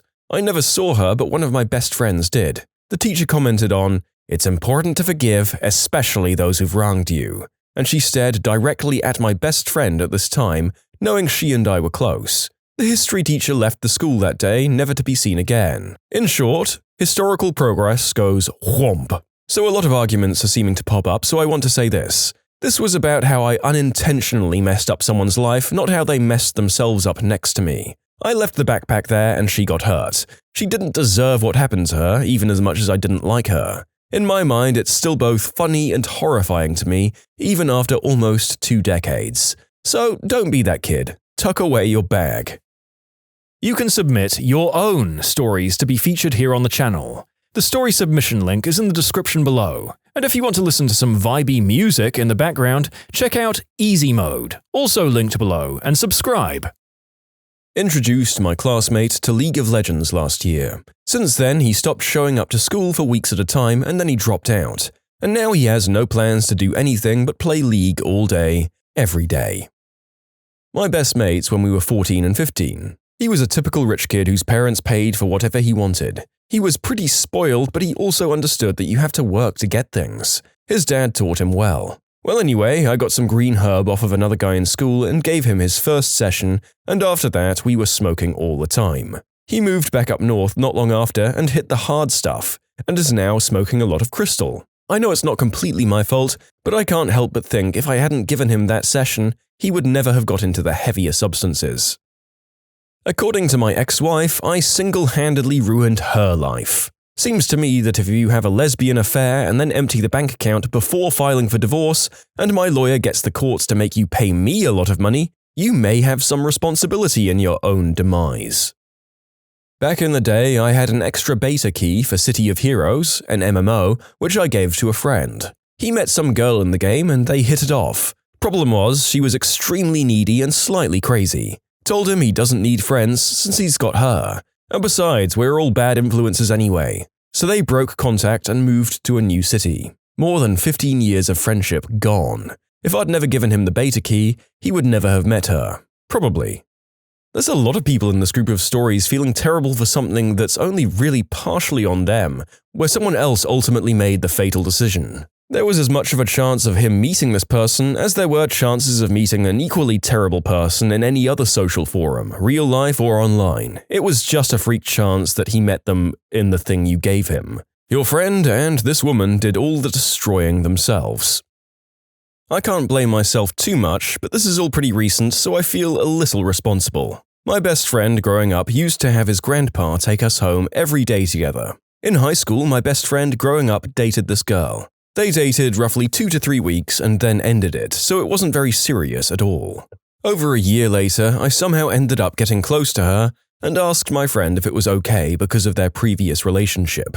He said it was fine and to go for it. Well, I did, and he didn't take it too well, but didn't really show it. Me and him had naturally grown apart at this time, and we're still good friends, just didn't hang out together daily. He was a bigger kid, but after that, he started losing weight like crazy. Then, not long after, the remains of his father's body were found. He took this really hard, obviously. We grew completely apart, and I continued dating this girl through high school until we broke up senior year. He couldn't handle seeing us around each other, so we pretty much stopped talking altogether. Freshman year of college, though, we reconnected and spent some time together. It started becoming more frequent, and he was coming to parties with me, and we'd hang out at his house. Around this time, though, I reconnected with this girl. We had some time apart, and getting back together at our age, we were taking it seriously. My friend didn't disappear this time, but I did notice he'd slowly been drinking more. He was already drinking heavily before we got back together, but I thought it was just like all of us college kids were doing. We all drank, smoked, and generally did nothing if it wasn't schoolwork. One night, though, I went to his house and noticed it was a bit much. I watched him drinking full glasses of gin and eventually blacking out in the backyard. I moved him to his bed and his girlfriend watched him all night. This was the last time we talked and he removed all communication with me. Years go by and I tried to reach back out. Him and his girlfriend had a kid but broke up.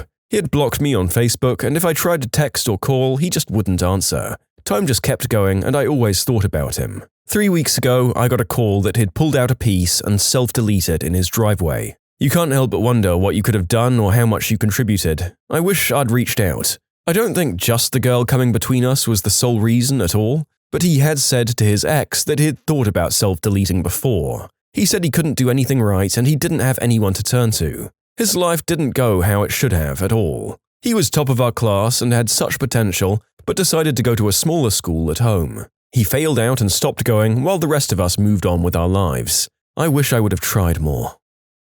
Incredibly stupid coworker sent an email to my business account calling in sick. Unfortunately, I was sick that day too and her husband was my stand-in. He read that mail and called a divorce lawyer because his wife had left the house as usual. When she came home from work, her lover's bed, her husband had already organized a removal company. Sorry, not sorry, cheaters deserve the worst and she destroyed her own life. What I did was completely unintentional though. Chatting about people in relationships and whatnot with my colleagues. Chill conversation, friendly banter, then said something about another colleague apparently being with another colleague. I was given such a weird look. A boss asked me where I'd heard that, to which I replied another colleague who was on sick leave at the time because of surgery. They nodded knowingly and we began talking about the weather or something. The colleague on sick leave was fired because they weren't supposed to tell people about the other two being together apparently. My workplace has a good reputation in the industry and our boss has a lot of connections. If they attempt to get a job in the industry anywhere in the future, they're going to get a less than stellar review from the boss, and will probably have an extremely difficult time finding a job. Whoops! I guess you could describe him as the trench coat kid of my middle school. Let's call him Bob, because I don't want to keep referring to him as trench coat kid, it just feels wrong. Bob was a pretty troubled kid and was picked on quite a bit by people. One day our class was at a nearby park for a kind of relaxing field trip after midterms. Some of my friends and I were being dumb kids and sword fighting with sticks. I didn't know that Bob was nearby watching us, and during our sword fighting, I swung the stick around behind me trying to be cool. Turns out, I accidentally hit Bob with it, and it was his last straw before breaking. He tackled me from behind and started choking me until I lost consciousness. I was told that one of my friends tried to pull him off while others went to grab the teacher but couldn't get him off me even after I was out cold. He was expelled and sent to a juvenile correctional facility for what basically amounted to attempted murder. I have no idea what happened to him since then, but I wonder how his life would have turned out if he'd gotten help instead of shipped off like a criminal, all because I was being dumb and accidentally hit him with a stick. Well, this definitely rates with the title based on the accidental and unfortunate placement of events, but it does sound like something of this nature was going to happen at some point, and at least in this case Bob wasn't alone with someone. Neither you nor Bob died. Sad, but probably for the best his imminent outburst happened in a public place. Only sad that he never got to therapy or something before it happened. I'm sure it's not 100% my fault, but I think I had a hand in ruining my parents' marriage. My brother and I refused to sleep anywhere but our parents' bed. Like for an extremely long time. Years. Eventually, my dad started sleeping in my bed and I slept where he slept, next to my mum. This went on for like 2 years. I know they had other problems, but now that I'm a husband and father, I understand how important intimacy is to a marriage. It really helps keep those lovey-dovey feelings rolling. I can't help but think that if they could have shared a bed, there's a good chance they would have been able to work out their other issues. I think they know that too. And yeah, I also understand that they were the parents and I was the kid and they should have told me to F off and sleep in my own bed. I was in high school when this happened, about 4 years ago. I had this classmate, let's call him Kevin, who was quiet and normally kept to himself. Others sort of found him weird, but nothing seemed out of the ordinary with him from my perspective. One afternoon during one of our classes, I see that there's a USB lying under Kevin's chair. At this point, I didn't know whether it was his or not, but I grabbed it anyway. Impulsively, I told my friend with the laptop to load up the USB and see what was inside. We didn't expect to find a crap ton of pictures of people in furry costumes doing the deed in there. Suddenly, Kevin comes bounding in, grabs the USB, runs back to his chair and buries his head in his arms. Turns out, he had certain interests. After that, he was known around our batch for being the weird guy who's into furry stuff. And he has no idea it was me who found his USB in the first place. Man, high school sucks. The older you get, the less anyone cares what twinks your wink. My friend's life and subsequently her family's. Our group of friends decided to just go out one night and party like crazy. We were just being dumb and doing stupid teenage stuff. We were all reckless and thought we were invincible. And then she passed away. While I won't go into extreme detail about what happened, I'll say it was alcohol. She had too much in her system and her body just shut down. I don't feel like it was solely my fault, but I do feel like I contributed to ruining her life because I was there and I was being just as irresponsible as everyone around me. I get physically ill when I see posts about her every now and then. It's even worse when I interact with her parents, which isn't often, and I know that it's terrible, but I can't bring myself to face them. I almost hurled when they were tearfully telling my friends and me stories of my friend's childhood and talking about the things they regretted with their parenting, as if them yelling at her over not cleaning her room or stuff like that while she grew up led to her passing away. Her friends were the worst thing to happen to her. Man, this is hard. My ex, just before we broke up, we were talking about smack and why people go to the lengths they do for it, and he said he'd find us some. It was my idea. Then we broke up.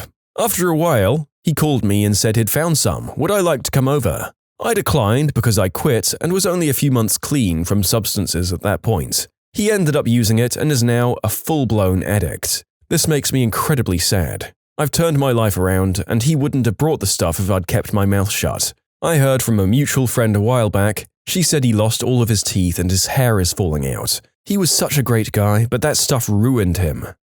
What unforgivable thing have you done that you'll never tell anyone about? I grew up very poor with dysfunctional parents in a rural area. My siblings and I often went hungry. As the oldest, I always tried to look after them, but one day I failed hard. When I was 7 and my little brother was 5, I was playing outside and he appeared with a bologna sandwich that he had somehow scraped together from what he could find in the kitchen. It was just a single piece of meat on 2 squished pieces of dried bread. No cheese, no condiments, nothing else. When I saw what he had, in a fit of jealousy, I knocked it out of his little fingers onto the ground. He immediately burst into tears and started bending down to pick it up off the ground. Before he could pick it up out of the dirt, the local pack of stereotypical dogs that a poor rural family keeps pushed him over and ate the sandwich. He just lay there on the ground, covered in dust, crying and repeating over and over, "I made it to share with you." I'm now 30 and we have a close relationship, but not a day goes by that I don't think about what I did on that one day out of petty jealousy. I want to apologize, but I really am hoping that he does not or will not remember it. In short, I destroyed the food of my sibling in a starving situation. Update: I talked to him this weekend while working on our cars. He said he didn't remember it. He made such light of the situation that I couldn't even start to explain how sorry I was about it without seeming overly dramatic. I do feel better though. Thanks everyone for talking me into getting this off my shoulders. My best friend and his father were in an accident 5 years ago. We were both 16. His dad was declared dead at the scene and he ended up in a coma for 12 weeks. I spent a lot of time at the hospital and his house and as a result, with his mum. A couple of weeks after the accident, she just broke down completely as she was driving me home from the hospital. She told me she couldn't be alone that night and begged me to stay with her for a couple of hours. We went back to the house and she poured me a glass of wine. I lost my innocence to her. While my friend's life was hanging in the balance and his dad just buried, I was doing the deed with his mum. I'd always had a thing for her. I mean, she was my friend's hot mum. So I obliged every time she instigated, which was a lot. This stopped immediately after he was released from hospital and we avoid each other now. When we were 10, my best friend and I were always bullied by this kid who lived in our complex. He was one of those sneak bullies too, who acted so lovely around adults, but was a holy terror when they weren't around. So one day, after he held my friend down and made him eat dog poop, we hatched a plan to put him out of commission. We found a Windex bottle and filled it with a bunch of different cleaning agents, one of them being bleach. Then we went looking for him. When we found him, he asked my friend if he was still hungry and wanted some more, and then he came over to us. I squirted him right in the face with the bottle, a few good squeezes worth. He ended up going to the hospital with chemical burns and lost all of the sight in one eye and partial sight in the other. He Facebooked me a few years back and apologized for how he treated us and actually thanked me for what we did to him. He said it was a real eye-opener. His pun, not mine. And he now works exclusively with blind children and says it's incredibly rewarding. Good God! The narrator can tell that this is going to be one of those absolutely harrowing videos to make already, given that the last story is the closest thing we have to wholesome content. Yikes! I'm a big guy, 6'2", 280 pounds, bearded. I was walking through the mall one day and went to hitch up my pants. I chose to do that, however, at the exact time that a small Hispanic woman was walking by with her baby in her arms. I accidentally elbowed that baby right in the face. The woman very timidly said, "Oh, lo siento," and ran off in the opposite direction. I was walking downtown one night after leaving the bar around midnight-ish, and I had to walk a few blocks to my car. Parking is awful in the city on a Friday night. Well, halfway there wasn't anyone around. Someone came up behind me and tapped me on the shoulder and told me to give him my wallet or it would be bad, as he had his hand deep in his pocket.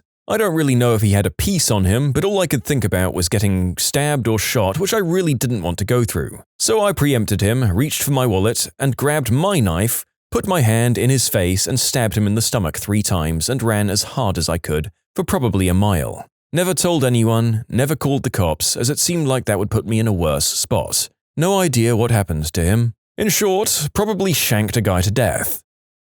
My half-sister, who lived with her father in another state, died of a brain tumor when I was 17 and she was 15. The tumor pressed on her vocal cords, causing her voice to be very high-pitched and breathy. For the last 6 months of her life, I refused to speak with her on the phone because her voice reminded me of her, at the time, untreatable condition and, at the time, inevitable end. This was in 1987 and I still hate myself for it.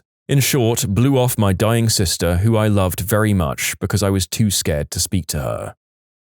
I was 11 years old. I asked my grandma, who was raising me, to buy me an Oreo McFlurry from Dairy Queen while she was running errands. She didn't want to because it was out of her way. I persisted and she continued to say no. 2 hours later, she came back and stopped her car at the end of the driveway and paused for a while, like she was going to back up and do more errands. I came out to see what was up, and she rolled the window down and handed me an Oreo McFlurry with the biggest smile on her face. I took said McFlurry and threw it down on the lawn because I was a hyper prick and was annoyed that she had said no earlier. I remember her smile going to a what the frick face after I threw it. She died of terminal illness a year later. I'm 24 now, and to this day that's my saddest memory ever. She chose to raise me after she had already brought up her own kids and was the best person ever. I'm so sad this is the first thing that comes to my mind when I think about her. P.S. As you can tell, I'm a piece of crap. I miss you, my mum. Sorry. Living abroad in Australia, I did the deed with my German co-worker who had a boyfriend. She was in the country for 3 years on a domestic partnership visa and only had to stay for 6 more months to get full permanent residency. When her boyfriend found out, he broke up with her and alerted immigration, he was her visa sponsor, and she was deported back to Germany. In short, I screwed my co-worker and screwed her by getting her deported. I was walking in a big city in an area unfamiliar to me in an evening this summer, a few hours before sundown. It was in a residential area, about a 20-minute walk from the city centre. There wasn't a whole lot of people on the street and only a little bit of traffic. Now, onto the actual event. As I walk, a car drives by me and turns in on a street I just passed. The car was going faster than was safe, and I heard a young woman screaming something from the half-open passenger door. I think crazy jerks to myself and kept walking, as did everyone else who was out. It was only later that night when I thought back on it that I realized something. That woman had screamed, "Help."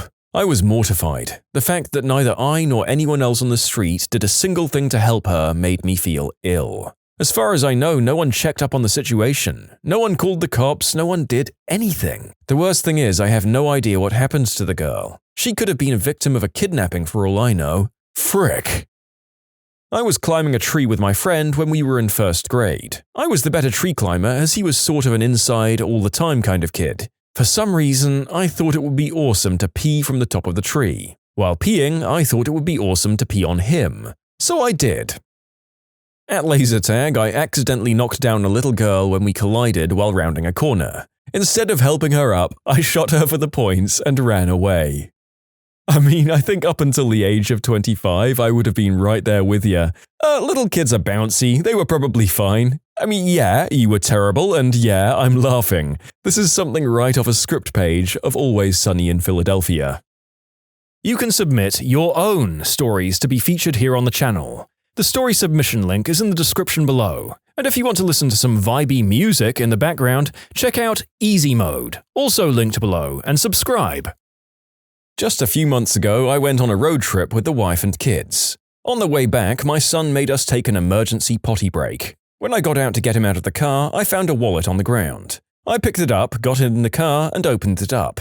It had several credit cards, SS card, bank card, DL, $879 in cash, and several other items. I looked the guy up on Facebook and sent him a friend request with a message saying I found his wallet. Fast forward about 2 weeks. Don't hear from him, contact his relatives, they have him call me. The guy wants me to bring it to him, a 1.5 hour ride away. I tell him it's not possible, I'm too busy. He says, "That's effed up, bro." I say, "Sorry, but I can meet you halfway this weekend." Guy says, "Cool." He then tells me he doesn't remember how or when he lost it because he was fricking hammered. Fast forward to the weekend, I arrive at the location he's decided on and I wait for him for over 30 minutes. He finally calls and says, "My bad, bro, I was at the bar with my friends and forgot about you. I'll be there in about 10 minutes. 45 minutes later, he shows up, walks up to me, and says, "1 second, bro, I've got to take a leak." He's obviously intoxicated, makes me wait while he goes in to pee. For some reason, my inner voice said, "Frick this guy." So I took the money out of the wallet.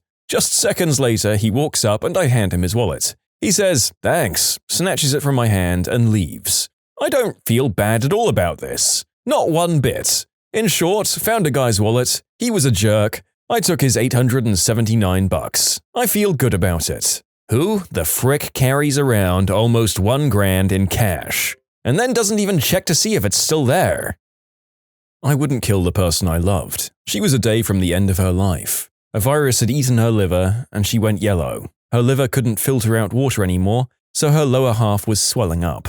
This meant she couldn't move her legs, and she used to be a ballet dancer. She had a Hickman line, which is a tube that connects to an artery in the chest. It's used for putting chemotherapy into the bloodstream. She decided to cut through the tube so that she would bleed to death. She did that, looked at me, and said, "Why isn't it working?" It failed because of blood pressure. If she was lying down, it would have worked. I closed up the end of the tube. I knew she was dying. I knew she was going to suffer another day, but I wouldn't let her die. I even thought to myself, you'd be better off dead, and I was too selfish to let her go. She was always brave, and she chose to die on her own terms. But I'm a coward, and I made her suffer because I'm weak. This was about 20 years ago, so it's been a while. I grew up in New York. The school I went to had about 3 white kids, 2 Hispanic, and 2,300 or so black students. I was one of the white kids. I was a typical inner-city child, listened to punk, skateboarded, and all that. I got jumped a lot. To the point where I eventually left school, but this story is one of the reasons I left. So there were twins at this school, let's call them John and Shantae. They always picked on me. I guess I had a mohawk and liked the dead Kennedys enough to lump me with the skinheads. So all of the white kids at school were labeled as skinheads, even though none of us were. I was standing in front of my locker getting books, and both of them snuck up behind me. I felt a really hard slap on the side of my head where it was shaved, and the pain was actually pretty intense. I turned around to fight whoever just hit me, only to see these two and about 15 other kids. The principal was standing on the other side of these kids with a smirk on his face. I could do nothing except mutter, "You'll get yours, alone." It was later on that day when I got my chance. I saw John walking toward the stairs. It was a 3-story school and we were on the top floor. I lost all self-control as the anger hit me and I ran at him full speed. I actually jumped and hit him with both feet in his back, and the back of his head right as he hit the top of his stairs to go down. He flew the entire 15 stairs or so and hit his head on the wall. He was completely knocked out. I could faintly hear the screams as I flew down the stairs to him. People were telling me to stop, even though I spent many years getting my butt handed to me by these guys and never being able to fight them one-on-one. This was my chance. I hit the landing where his body was lying and I jumped in the air and landed both feet on his head. The sound is something I'll never forget. From what I understand, he had surgery from that. I ended up in a boys' home as well because of it. But to this day, I feel incredibly crappy that I did this to him.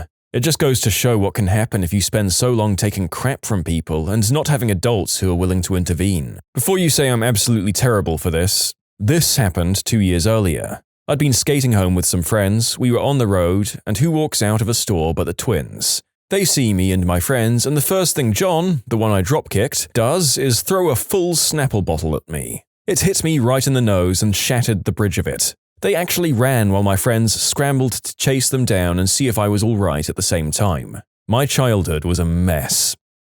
Cue all of us who were ever bullied rating the severity of our treatment against this guy. He had it worse than I think I ever did. I think the absolute worst part is the school principal actively smiling at the ongoing treatment of one of his students. What a worthless educator. Hopefully the author and John both recovered and went on to be better people. I don't know what else you can say about that. While my uncle was dying in a hospice unit, I was cranking it next to him. It was my turn to stay for the night, I was bored, and I had a laptop with a decent Wi-Fi connection. And one thing led to another. After I cleaned up, I noticed the room was really quiet and checked his pulse and called the nurse to tell him he had finally passed away. I still feel terrible. Oh god, that poor uncle. And as I ascended into the clouds, I looked back on my earthly body, and there was my nephew pumping his hog. I banged my ex-girlfriend of 3 years for around 6 months while she was engaged. We'd been broken up for about 3 years at this point too. She, quote, needed to make sure she didn't love me anymore. And my wang was in control. 5 out of 10 wouldn't engage in adultery again. I was at Dave & Buster's heading back to my friends with a huge mug of beer in my hands. An oblivious little girl runs right towards me, her head equally level to my mug. I barely avoid spilling a good splash of beer in the process. I yell, "Hey!" and turn around to further chastise the little girl. She looks back at me and trips, falling. Then wham! The little girl that was chasing the first girl runs smack into my mug. The whole thing empties onto her head. 2 little girls are on the floor crying hysterically, one drenched in beer. their parents were there in a flash, and the first thing that came out of my mouth is, "You guys owe me a new beer." Frick places that mix a bar scene with Chuck E. Cheese. When I was 6 years old, my buddy and I decided to put a boulder on a seesaw and see if we could make it catapult. We were 6 years old, darn it. I was a weak kid and couldn't get a proper grip on it. I accidentally dropped it and my friend's hands got caught underneath the boulder on cement ground. He started screaming and I got scared, so I just ran away. He stayed like that for a few hours. Okay, here we go. This still torments me to this day. When I was 13 years old, my parents took me to buy a hunting slingshot. I also bought a bunch of large metal ball bearings to shoot. My parents kept the real ammo and told me I wasn't allowed to play with the slingshot when they weren't home. So 15 minutes after we got home, they both left for a few hours. My brother and his friend and I immediately went and took the slingshot out of their room, but couldn't find the ammo. Our house was built on an old hazelnut farm, so there were hazelnut trees around the entire property and a lot of squirrels. We started picking up the nuts that the squirrels dropped out of the trees and started shooting things in the yard. Then, sure enough, the squirrel came down on a really low branch while my brother's friend had a nut ready to shoot. We hadn't been able to hit a single target the entire time we were outside. We sucked! So as a joke, I told my brother's friend to shoot at the squirrel that was 10 feet away. He pulled back and shot the squirrel right in the side of the head. It fell out of the tree and was paralyzed on the left side of its body, but it was kicking with the 2 feet on the right side and was spinning in a circle, making these horrible shrieking noises. There were blood bubbles exploding out of its nose, mouth, and eyeball at the same time. It was screaming this shrill, bloody murder noise, and it was my fault that it was writhing in horrendous pain. I swear to God I could feel the pain it was experiencing. I thought quick and realized I had to put it out of its misery, so I grabbed a big branch off the ground and started hitting the squirrel as hard as I possibly could. It wouldn't die. I was smashing the crap out of that little critter, and it took at least 8 to 10 hits to finally kill it. Once it was dead, I dug a hole and buried the little guy and apologized to it over and over, petting it and telling it I was so sorry. I'm 31 years old now, and after almost 20 years, I still get sick to my stomach every time I think about it. Frick, I suck. A number of years ago, I was addicted to white snow. Part of that addiction was selling it in order to support my own habit, which in itself was a pretty bad thing. However, I took it way further than that one weekend. I had just brought a large amount with the intentions of getting a hotel room at the local Six and hustling out there for the weekend. On the way there, I had a friend in the car with me and he recognized a girl walking and wanted to stop and say hi to her. I pulled over and they chatted a bit and he asked what she was doing. She told him she was on her way to a local area that was known for smack. I kind of laughed to myself because I knew I had the best white snow in the area. She asked what all that was about, so I asked her if she knew how to cook her own. She did, so I told her to hop in, no need for her to get ripped by a smack dealer, I had the best stuff in town. She jumped and we went on our way. My friend had already told me she was a smack working girl, and this got my white snow-fueled insane brain chugging along. When we got to the room, I sold her $10 worth, and she cooked it up and took the very first hit as soon as she could. I swear her eyes got as big as saucers, and she asked if I had enough to keep her going all weekend. I told her as long as she had the money, I could do it. I spent the next 2 days straight watching her buy a small amount, cook it up, smoke it up, leave and do her business, come back and buy a small amount, cook it up, and so on and so forth. I think I made about $2.5 grand off her that weekend while she sold herself out to anyone with $10 or more. I didn't do it because I needed to. I could have sold a larger amount to a few of my regular people and accomplished what I needed to do in order to get high all weekend for free. I just did it because I'd never done anything like that before and I wanted to know what it felt like. While it was happening, I was staying high, snorting. It was a pretty amazing feeling. Looking back on it now, I'm disgusted with myself. In short, rented out a smack working girl for a weekend because I could. I did the deed with a girl while her boyfriend was away at his father's funeral. To be fair, to me of course, she told me they'd broken up and I didn't know anything about the funeral, but I still felt terrible after I found out. Turns out the guy inherited 7 figures though, which he told the girl while dumping her. Dude hated me hard for years, understandably. When did you realize? I'm in a cult! I dated a girl in high school who was a total freak in the bedroom, so when she pressured me into going to church with her, it was hard to say no. First red flag was when they called me Brother Braniel as an introduction. Second red flag was when everyone started yelling gibberish and jumping around. Third red flag was when they brought out the snakes. I actually got some pretty harsh looks because I didn't start talking gibberish and jumping around. It was definitely a case of, "You're here, this is what you do," peer pressure. So that's how I visited a snake-handling Holiness, Alabama backwater church. My college friend invited me to a service at her new church. Later told me that the, quote, church met in a barn and they spent their last service literally vomiting up their demons. 50 or so people just wholly vomiting all at once. I went to my 20th reunion 5 years ago, and the woman who organized it I've known since 3rd grade. Very nice, smart, charismatic, the whole package, and she told me about her self-help and life coaching company. I said that sounds cool and maybe I could benefit. So she said she would hook it up later. I live in LA, and when I got back I had an email introducing me to her colleague, whose email domain was esplosangeles.com, which sounded weird. A quick trip to their webpage and a Google search, and I found out she was trying to get me to join NXIVM, which is now all over the news. Google NXIVM, all caps by the way, and steel yourself. I noped right out of there, and I'm glad I did, as a bunch of them are going to jail now.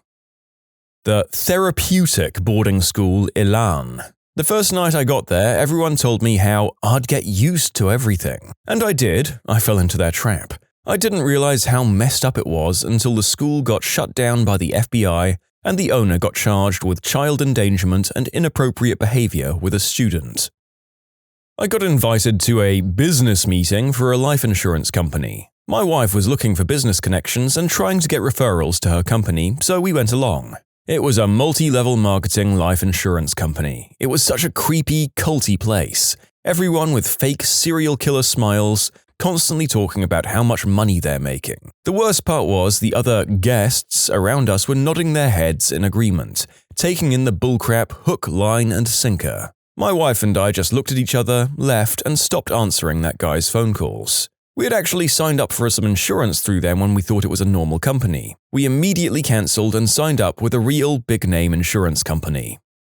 The narrator was honestly making bets with himself on when the first multi-level marketing scheme would appear. And in case you're questioning whether they really count, perhaps not religiously, but look at how they acquire and keep their members, and then Google how modern cults do it. The methods are remarkably similar. And just like cults, they tend to destroy regular people's lives.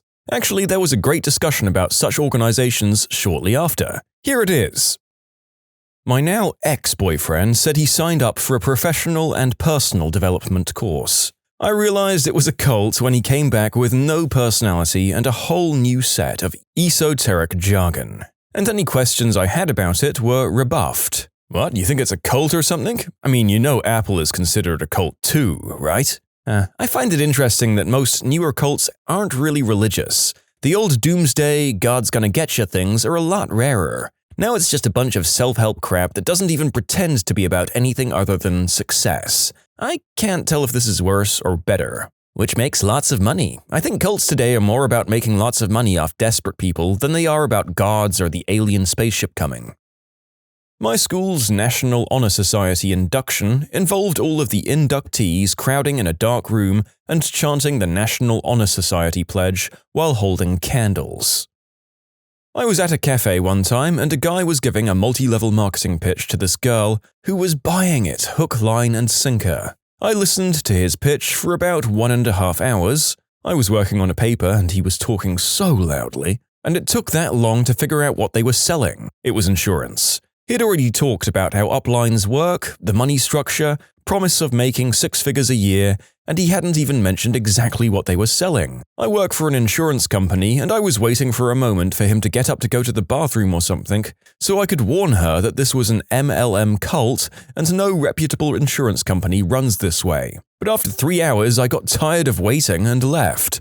Best of luck with your new lifestyle, lady. I went to a small women's college in Virginia. I only stayed a semester because of the group mentality. They would have constant rituals that were not technically mandatory, but you were weird if you didn't go. One alone wasn't weird, but collectively it was too much. For example, one Founders Day, everyone wore white. We went to the chapel for the ceremony and then walked 2 miles to the graveyard where the founders were buried. We all had to lay roses on the graves and sing the school's song. 4 girls in my class tried to self-delete in the first semester, and my class only had 64 girls. If you discussed transferring, then the dean of the students and the school's counselor would threaten to have you put in a mental hospital for 72 hours. I transferred in secret so no one would find out. I didn't even tell my friends. I'd wake up at 4 a.m. and transfer stuff from my dorm room to be shipped home. In short, went to a women's college, and if you didn't conform, the dean of the students would threaten to put you in a mental institution. I was looking into franchise businesses a while back, and one place offered me the chance to buy in and become a business coach. They had me take aptitude tests, went over my work history, and said that I'd be perfect with my business background. I went to meet them with a group of other potential franchisees at a presentation in a hotel, common for all franchise businesses, and I was like, what the frick? This is a multi-level marketing scheme. The other people there had next to no business experience, and all they were telling us was that we had to find our clients to coach and then read them a script off an iPad app. What's scary is that they're an actual registered franchise business. I'm not going to say that the script they had didn't have useful things that actually could have helped a small business, mainly because I would have to pony up around $100,000 just to see it. Every other franchise I spoke to and turned down, like a food or educational chain, were extremely polite and said, "Best of luck to you." These guys just cut off all contact with me, and I heard later through my franchise broker they were angry. When my Latin club sacrificed a stuffed animal before finals to pray to the gods for good grades. "But sir, the oracle at Delphi clearly predicted that I would score an 87%. You are either mistaken in your grading or intentionally undermining the sacred rights of the gods at Delphi." Had a pretty crappy sales position selling TV and internet in retail stores. It was impulse sales, meaning you're trying to get people to sign up for 2 years of something they just learned about 5 minutes ago. Anyways, there was a ton of rejection, but it was a full commission gig, so you stayed in the field until you closed. Therefore, it required a crap ton of effort and seemingly unending optimism and confidence. Anyways, every morning you'd get fired up with cheers and chants and other activities that involved yelling and team building. This also resulted in there being 10,000 sayings recycled on the daily about sticking through it and taking control of your destiny. Anyway, you buy into the system and the energy, and that's how they get you. One night I was driving home a coworker, and you pay for your own gas, another sweet perk, and he found an article, "Why the company is like a cult." And though he was laughing on the outside, this guy 100% brought it up to be like, this stuff is crazy, right? Needless to say, the article was spot on and he didn't last much longer, and I quit soon after that. After reading that, the narrator is realizing that a door-to-door salesman job he worked just after he finished high school was, if not an actual cult, then kind of cult-adjacent. Right down to the chants we did to get hyped. Luckily, I was so bad at it that I had to leave and go back on unemployment for a bit longer until I found my first actual job in a cafe. You can submit your own stories to be featured here on the channel. The story submission link is in the description below. And if you want to listen to some vibey music in the background, check out easymode, also linked below, and subscribe.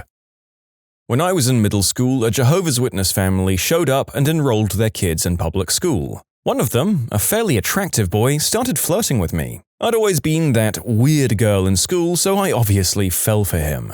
He told me he wasn't allowed to date per se, but he was allowed to invite people to his church, and if I went with him, we could hang out and it would be just like a date. So I went with him, and that day we were talking about how if you join the church, you cannot speak with apostates or any of your family who aren't witnesses. I knew enough about cults for that to be a big red flag. I was still interested in him though. When he asked me to go again, I politely declined because churchy stuff had never been my speed. Instead, I suggested we sneak out one night and meet. He did, and I used my allowance to get us tickets to some movie. I didn't see him for years after that. His family just vanished. The next time I saw him, it was in a mall. I went up and said hi, only for his grandmother to yank him away, snarling not to speak with, "That filthy hussy." I'm not trying to be a conspiracy theorist, but I think he was only allowed to flirt with me because they were trying to convert me and my family. In my community, we were pretty well known. My father was the fire chief, and in a small town like this, that's a big deal.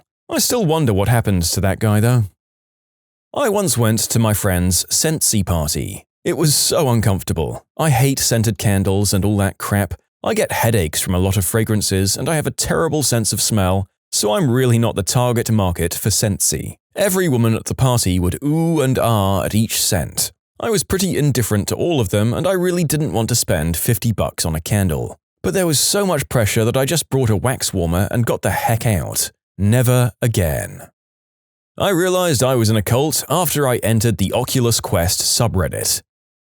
I was having a crisis of faith in college and my friend invited me to a megachurch her family sometimes visited. She was singing its praises, talking about how supportive, friendly, and progressive it was. She swore this place would speak to me. One of the issues I had with religion was how old-fashioned it was, how things didn't change with the times, so progressive sounded great. We got there for the 11 a.m. service. There were like 5 services throughout the day to accommodate their massive congregation. And my friend took me through the door for new worshippers and visitors. I was already kind of put off by this. I didn't want to go through the visitors' door because I don't like having special attention drawn to me in a new place. I tried to get my friend to let me go through the regular door, since I just wanted to check the place out and no reason to make a big deal out of it. But she insisted this was how things were done and I had to go. At this point, I'm about to balk. Why is there a separate entrance? Why can't I use the normal door? Are they going to baptize me before they let me in? Because I've been there, done that, and it didn't seem to take. I finally let her drag me in there. She was my ride after all. Inside, there were several staff members, all smiling way too large smiles in the welcoming area, waiting on us newbies. We went up to one lady who gave me a super chipper rendition of the welcome speech that was echoing almost verbatim around us to other newcomers. All are welcome. We don't judge. All faiths, creeds, backgrounds are encouraged. She gave me a free t-shirt, super comfy if I'm being honest, and then a coupon for a free smoothie from the cafe in the church right outside the sanctuary. Now, I grew up Southern Baptist and the concept of having to pay for something in a church, besides what was in the offering plate, was completely foreign and just this side of blasphemous. I asked my friend what was in the smoothies because I felt it was a more modern way to drink the Kool-Aid, and she wasn't amused by that. But still, free is free, so I took it. We went in and the music was something. They took popular songs from the time but changed the lyrics to fit the religious theme. After, they had a bunch of people come out and start telling us how the church helped fix their awful paths of sin. They were alleged substance addicts who lost everything to their substances, but it turned around at the church. There were people talking about how giving to the church helped them out of their financial struggles. I mean, excuse me? The minister came out and told us if we were having a rough time mentally, physically, financially, or personally, that giving money to the church would make it better. If it didn't work at first, try giving more. You try giving 10% but no results, God just wants you to give more to spread the word. Try giving 20%. The guy made it clear that giving your time to the church was not as valuable as giving money. He talked about giving massive donations that no normal person could ever afford without losing everything. One guy said that doing this cured him of his gambling. I mean, yeah, because you don't have anything left to gamble. Not really a cure, just an alternative displacement of funds. By the time we left, I felt worse about religion than before. I told my friend that the place felt more like a cult or a really smiley mafia. Wouldn't have surprised me if people telling their stories on stage were just trying to work off a debt to the minister. My friend disagreed and just said that I was jaded. It is easier for a camel to pass through the eye of a needle than for a rich man to pass into heaven. That's a very easy saying to understand. It's absolutely insane the mental and ideological backflips that some of these megachurch owners will go through to explain away that saying, and justify the obscene amounts of money that they exploit from their congregation. I don't know whether they believe what they're saying or not, but they're just so blatantly rich and taking people's money away from them that I don't understand how they or the people they take from can justify it. I joined a mum group when I was having my first child. It was a crunchy mum group. For those who don't know, a crunchy mum is kind of like a hipster mum, and the mum groups can get pretty cult-like. I joined the group because of shared ideas. Bed sharing, extended breastfeeding, cloth diapering, and stuff like that. Well, I gave up on cloth diapering and those mums went nuts. They staged an intervention with me and pretty much wouldn't let me leave until I put my kid in a cloth. And that's only some of the things.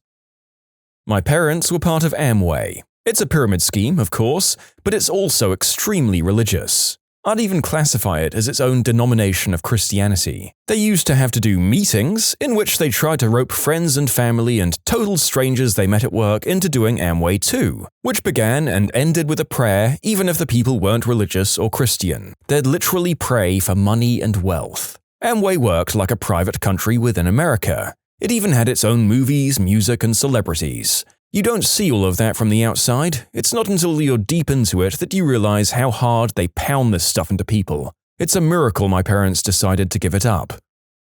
Going to my first high school football game in South Texas. Real cult vibes. Isagenix and basically the one weekend of seminars that my significant other and I had the chance to go to since it was hosted in Seattle. Yeah, Isagenix comes off as a little cultish. I went to high school orientation with my son. There was a presentation phase where electives and clubs got to talk and tell everyone what they were about. A group of really excited kids got up on stage and started talking about all the great places their club goes and to all of the competitions, without ever saying anything about what they actually do. Before they got done talking, my son watches me pull my phone out and search, "Is DECA a cult?" When typing "Is DECA," the occult part was top recommended additional search. I don't think my son is going to join. I've been involved in a number of cults, both as a leader and a follower. You have more fun as a follower, but you make more money as a leader.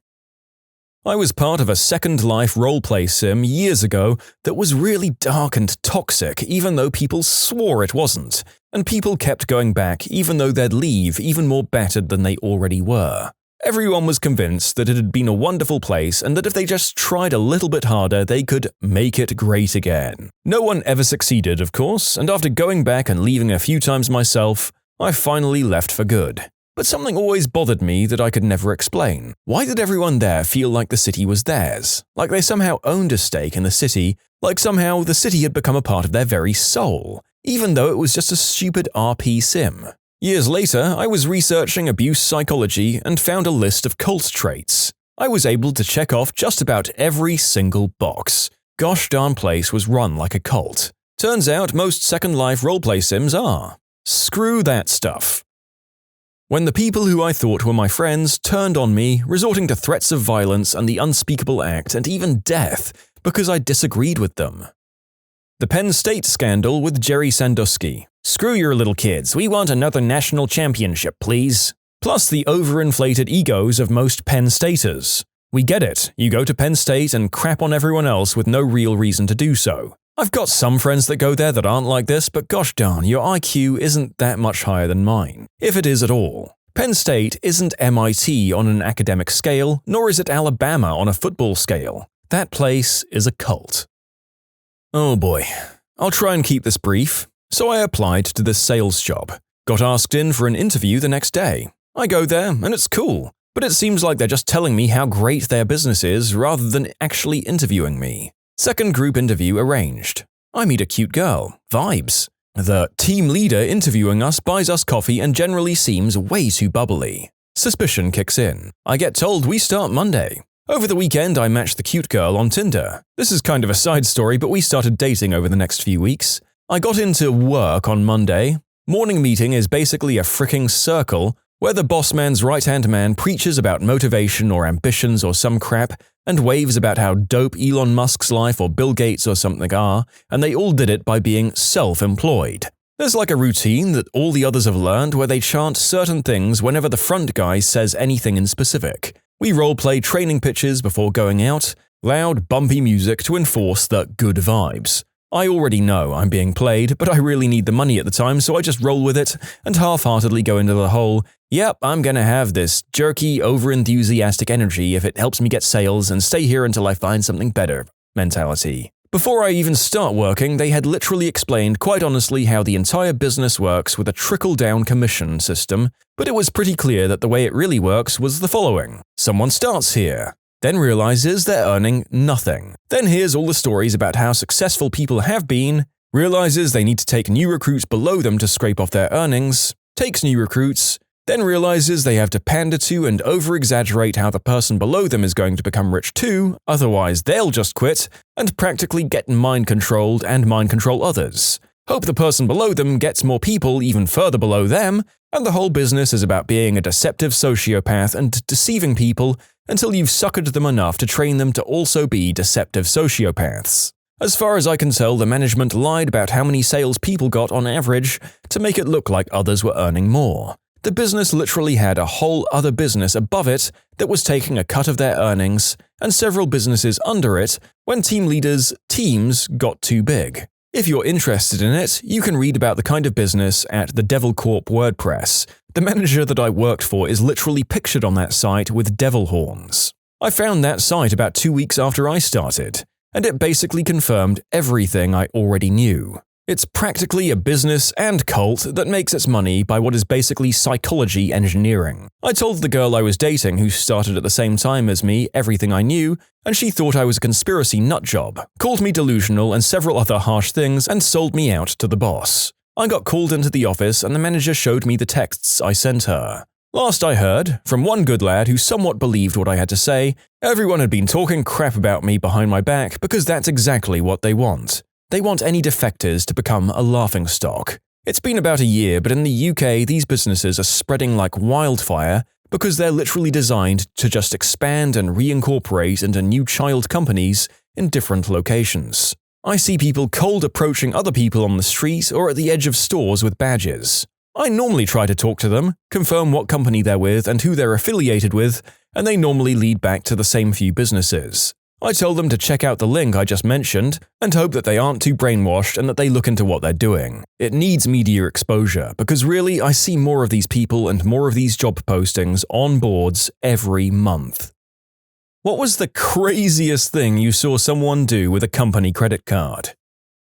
Buy approximately $65 of gas 4 times in 1 hour. He only had 1 company car but 3 personal cars at home. After an audit, he had been getting away with it for over a year.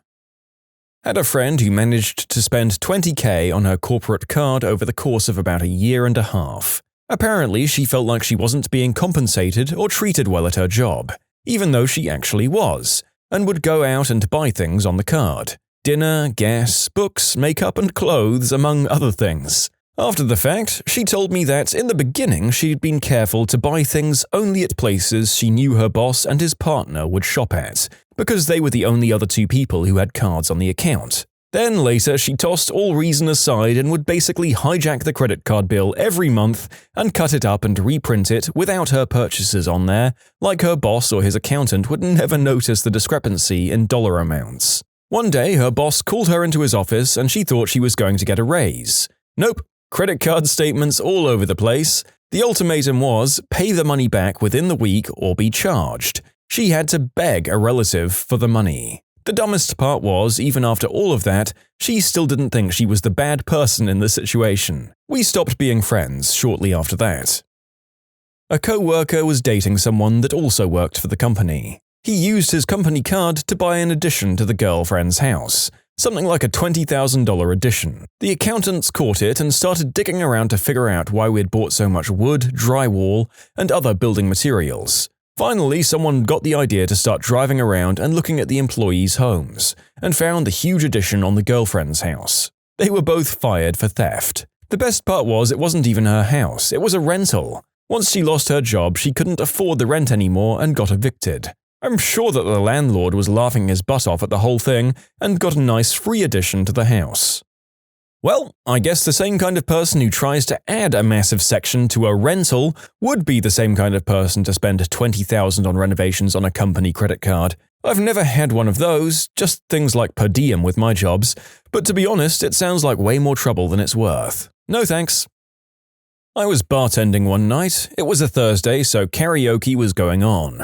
A guy walked in a business suit and walked up to the bar and said, "As long as I'm here, everything is on this card." I said, "Sure enough, what would you like to drink?" And he said, "When I say everything, I mean every drink, shot, and food for every person." He stayed until closed and tallied up a huge bar tab, tipped 50%. I came to find out he had been let go, but the company forgot to take his credit card. I don't know whatever happened legally, but I made close to $1,000 in tips that night. Back when I was in high school, I took a cooking class. This is in a small town where the grocery store is only a stone's throw away from the high school, and cooking students are often sent to the store to pick up ingredients. When a student would do this, they'd get a little card, which they used to pay, and they'd have to sign a little form at the till. I did this several times. So this one day, the teacher asks one kid to go to the store to get oats. He comes back with a bag completely full, and when he's asked how much he spent on oats, he responds, "About $200, as if that was a completely normal amount of money to spend on oats. I wish I was kidding. I remember reading what someone did to get fired on their first day. He went out on the corporate card and brought like 6 suits on his corporate credit card on his lunch break. I worked at an exotic dance club back in the 90s, and a customer ran up a $3,500 tab on his corporate Amex and left without closing it out. A few days later, we got a visit from the police as he reported the card stolen. Thing is, he was a regular, and we had plenty of video footage of him getting lap dances while wearing his corporate-issued polo shirt. He not only got fired, but was charged with filing a false police report, which led to his wife divorcing him for being such a pole dancer-loving idiot. A guy bought a diamond ring for his wife. When it was brought up to him, he said he was going to pay it off, except he never mentioned it to anyone until he was caught. Instead of firing him, they took it out of his next 6 or more paychecks. Nice interest-free loan for him, I guess. I used to audit corporate card purchases for a Fortune 50 company. I caught a guy trying to buy a $30K boat from Base Pro and a $15K walk-in humidor. We had a co-worker, may he rest in peace. He spent £13,000 in the adult dance club with the company card. He would have spent more if the card hadn't blocked it. He self-deleted the next day. I think it was a big FU to the company. I don't know that this was dumb since it was technically legit, but it's still shocking to me. I was at a conference with the big partners from my firm and got invited out to dinner with them and a prospective client. There were about 8 of us in total at a nice steakhouse, and I'm a wine fan, and they had a nice list. Partner indicated that my counterpart with the client also liked wine and that we should order a few bottles. Partners and CEO were drinking scotch. When we got the tab, it was $17,000. I was, of course, the only one surprised by this. It was worth it, too, since we probably billed the client within the first week, but damn. I once ran an audit for a company, who through my audit found out that an employee was using her manager's credit card to foot her personal purchases. Stuff on the receipts included massive orders for protein bars, endless entries to PayPal, and even tickets for 2 to an NFL game. Thousands of dollars, and apparently no regret was shown as she was getting canned. So stupid. A guy I know took his family on a ski trip to Aspen, every year for 8 years.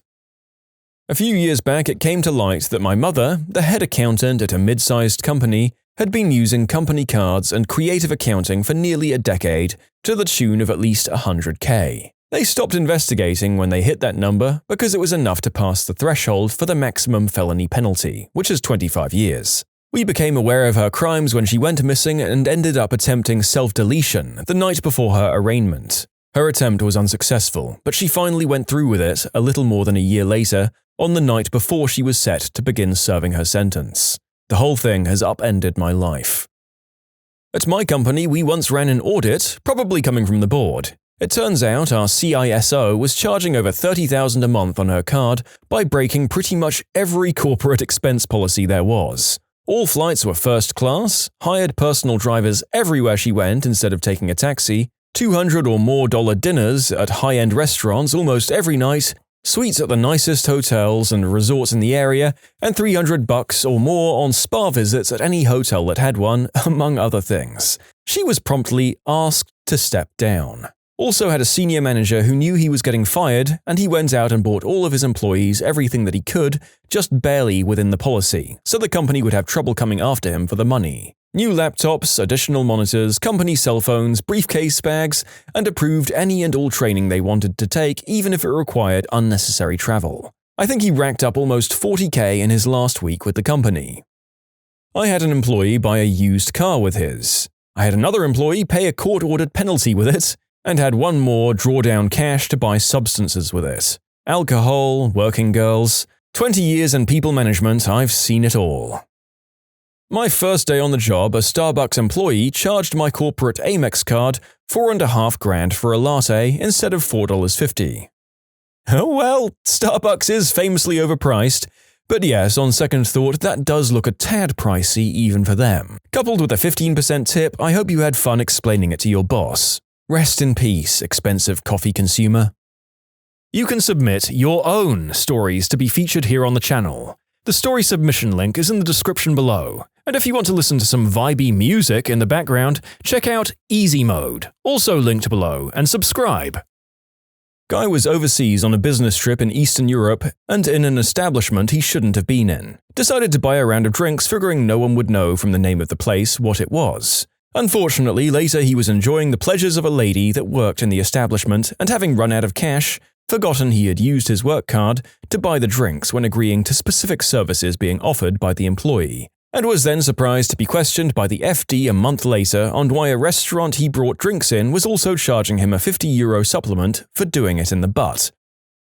Worked at a retail company that gave all of its store managers corporate cards. The cards had high limits on them, so the store managers could use that instead of maintaining petty cash on hand or having to use personal cards while traveling for training. While visiting one of the stores, I asked where their Keurig machine was. I wanted a coffee, and the closest Starbucks was a few blocks away. I'd seen the manager's expense report with a purchase for a Keurig machine, K-cups, a small bathroom fixture, and a few other things. The assistant manager says, "We don't have a Keurig machine." After looking into it further, it turns out the manager had been using the card to buy several personal items over the last few years. Ended up repaying a little over $20,000 in purchases.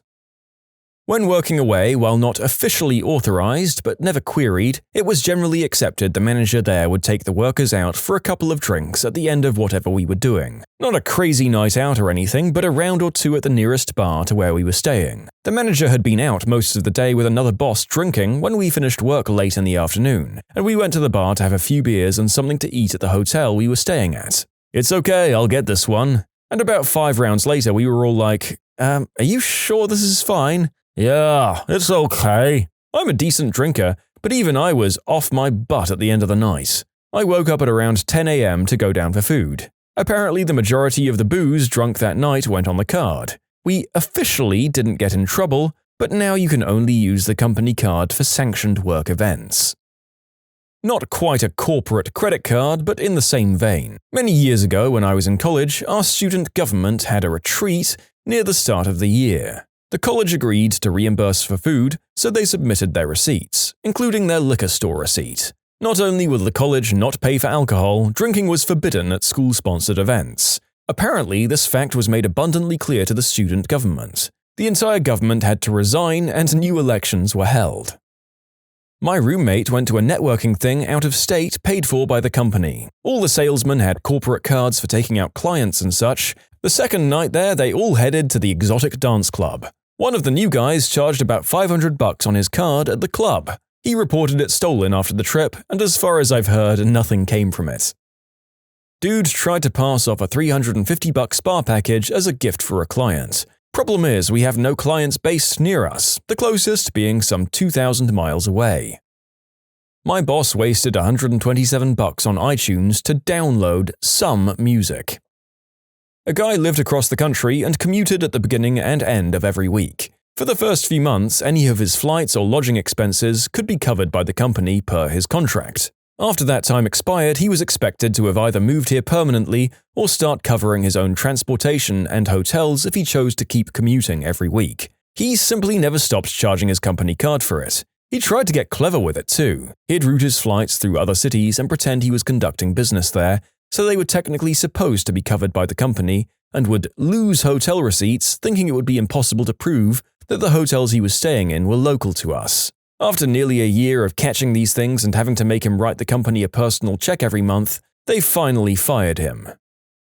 When the army first went to a travel card system, they initially used Amex. The card had no limit and were activated at all times. One of my soldiers went out and brought a set of rims for his personal vehicle to the tune of $2,500. Now there are limits and the cards are deactivated until needed.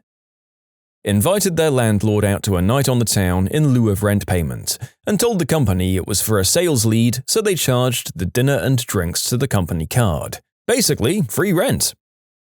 Purchased lavish dinners at a local surf and turf, copious amounts of liquor included, for himself and his mistress. They were both married and his wife actually had a chronic illness. He then claimed that the expenses were staff appreciation events. What actually got him fired was when the auditors came and asked employees, "What did you do at the staff appreciation event on X date?" And we were all like, "What staff appreciation event?" Honestly, at the time it was hilarious that this was what resulted in his firing, since he was doing so much else that was much worse. He hired his mistress, slept with her at work, and fired everyone who caught them at it. She hired another relative for basically a janitorial role and paid him $30 an hour, when the going rate for those kinds of positions are generally $10 an hour. He cut salaries without cause and claimed it was because they'd maxed out, never attended meetings, he stopped paying company bills, Large Corp had us on must prepay cash only, which is unheard of in our industry, and he did many other things like this. But the use of the corporate card was what he finally got canned for, since it was the easiest for them to prove. This guy sounds like the complete package of what you picture when someone tells you to think of a corrupt corporate boss. That complacence at restructuring the entire workplace just to enable his filthy habits is just so damn typical. He definitely deserved the firing. During the 2008 recession, the president of the company took a pay cut, so he just started putting everything on his company card. All the gas for his family's cars, dinner for his daughter's volleyball team, TV for his son's apartment, and so on. No real attempt to hide any of it. The accounting department started complaining about it, and he told them to just put it in. Finally, the head accountant just said no, she couldn't sign her name to this stuff anymore. The president of the company fired her on the spot, even calling the police to help escort her out of the building, telling them he suspected her of embezzling but couldn't prove it, but he feared for his safety. A year later, the scumbag golden parachuted out of the company, and the company barely survived. Using the company card to buy gas for a company car that was on a paid fuel card separate from the company credit card, and then also expensing the receipts for both the credit card fuel bill and the driven mileage.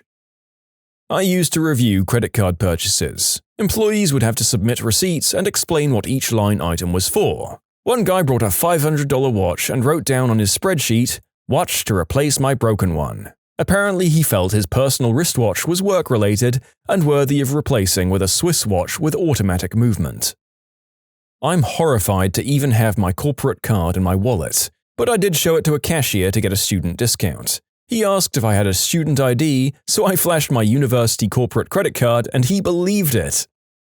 A little different, but my former coworker didn't have a corporate card, so he expensed and was reimbursed for parking tickets because there was no legal parking in Philly. I once brought a Toblerone and I got caught. A guy I worked with went down a dark road, like leaving Las Vegas dark. He maxed it in a month on booze and electronics. A trip was in there too. He lost his job and moved to Arizona. Buy a $20,000 mail-order bride, frantically try to get money to pay it off, obviously can't hide it, and gets fired. Did he at least get to keep the bride, or did the company take possession of her too? I have no clue. Old company I worked for. Give guy corporate credit card to go buy groceries for the home he was working at. 3 hours later, he didn't come back or return calls. My boss looked at the account to see if there was any action on it. Lo and behold, a $600 charge at a Best Buy. Safe to say the guy thoroughly stepped in it and was not answering his phone, but did respond to a text message that basically said, "Frick you, I quit," the next morning. He was also thoroughly disappointed when he came to get his last check and realized it was about $30.